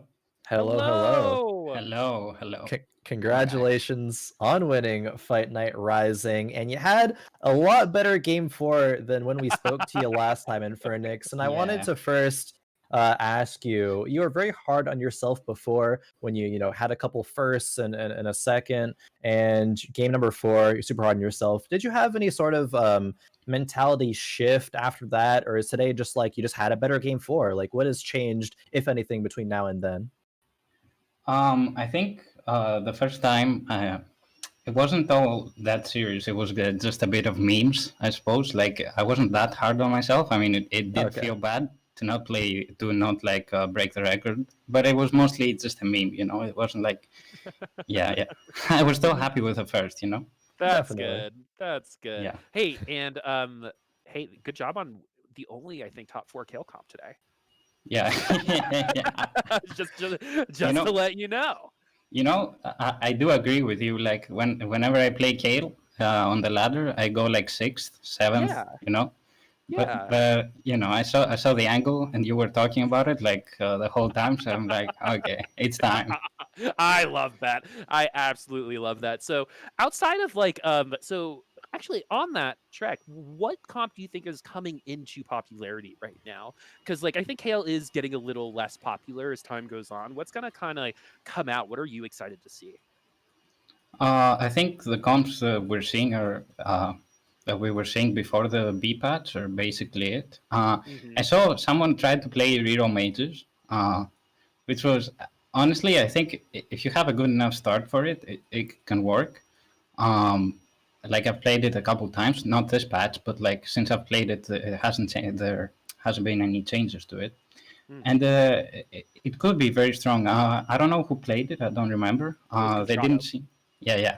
They didn't seem to have a great how do I say angle for it. Maybe like they did get the TF3, but it was kind of late, and either way, I think that can get you like a solid top 4. But other than that, most of the comps are already known, like the Slayers, the Nico, all that. Yeah, definitely. It was curious. I have to say, I do. Yeah. I do like brawlers. Not people have given up on brawlers, but like I think that's also like a good top 4 comp. Has a pretty good win rate if I remember correctly as well. And I love playing it. I just love Shyvana, so I have to give the honorable mention to that. We can make Mage Shyvana work that. How about that? And in a perfect world, how fun would that be? Yeah, for sure. Khroen, take us out of here. Yeah, I do want to ask one actually final question because I'm curious. There's a lot of different opinions on like what opening items that you want to go off of carousel. What are you looking for? Like the top 2 or 3 items that you want to go on the opening carousel here. Bow, sword, glove. I think are all like about equal. I like sword probably the most, but it's the most contested as well. So usually I go for bow. But those 3 I think are the best ones. All right. Okay, I do have one more question. I'm sorry. Go for it. Okay, this is very important. I ask everyone this. Oh, no. Which little legend do you think tastes the best? That's a really difficult one. Let me think. Okay. That's a hard one. Okay, the dumpling is easy, right? I think the Fury Horn probably tastes pretty good, right? If you're into like gamey animals. I think the Fuwa, if you like bacon. I've thought about this, dude. What about you? Any thoughts? I don't know. I want to give like the chunk, but I think that's the mainstream answer. So I don't know. I mean, the chunk seems to me like he'd taste pretty good, Yeah, you could do it like you know how in Hawaii they do the luau's with the pig under the earth. I think you could probably do that with chunk. Anyway, I don't know. Thank you for participating in this thought experiment. No, thank you. And congratulations. Yeah. Thank you very much. Yeah, congrats. once again. And if you have any final shout outs or where can we find you on social media, Twitter, Twitch, and other sites of the like? Yeah, I don't usually. I'm not on social media. I just use like the Twitter to just tweet about Fight Night. I don't really go on it. Yeah, it's just basically that. So that's not. But I do want to shout out my girlfriend for supporting me through all this. She's taken an interest into all this, even though she doesn't know anything about the game. And she doesn't really care about the game, but she does care about me playing the game, and That's succeeding awesome. and stuff. So yeah, I want to give a shout out to that for sure. I love her, and I want to give a shout out to my boy Cardax. He's also like an awesome dude. I'd like at some point to play him again if we ever have him back. Just to clap him like really hard. Yeah. That's about We'll it. all have to type in caps if he comes back, though. Yeah. Just only in caps, the whole lobby. Yeah, Last Cardex is a great guy, and that was so sweet. That was heartwarming. Thank you So much. I'll have to get Cardex back in here. But yeah, once again, for next, congratulations, and we will see you back here next week. All right. So, Boop, thoughts on that interview? That was really kind. And like, I hope one day I see my husband on something and he's like, I can't, I think Boop. And I'm gonna be like, oh, that is, the whole yeah. time. But that was so sweet. Obviously in love. That's like, oh, I'm gonna remember that. That was really, really cute. Yeah, it was. And honestly, like, it's so important to have like support like that from significant other. Yeah. I remember like what was it? Who won Worlds in League? It was like Doin B. I forget what team that Doin B was on, but Doin B's like wife was there supporting him, and Doin B was like, actually, I was gonna like quit playing League, but my wife like gave me a lot of support, and I decided to do it for a little bit longer. And like that, you really like could tell how much that impacted him. And I think having the support from significant others and family and everything like that is huge when you want to support in esports and gaming and stuff. So that really it is very sweet. Yeah, and it's funny to get a Last Cardax shout out. Arguably one of the best interviews in all of TFT. One of the biggest might compete with me in terms of personality. Like that's a thing. And it is so that's the community coming back again, right? It's just like two players that have been in Fight Night, they're connected, and it's a great thing, and I would love to see them play against each other at some point too.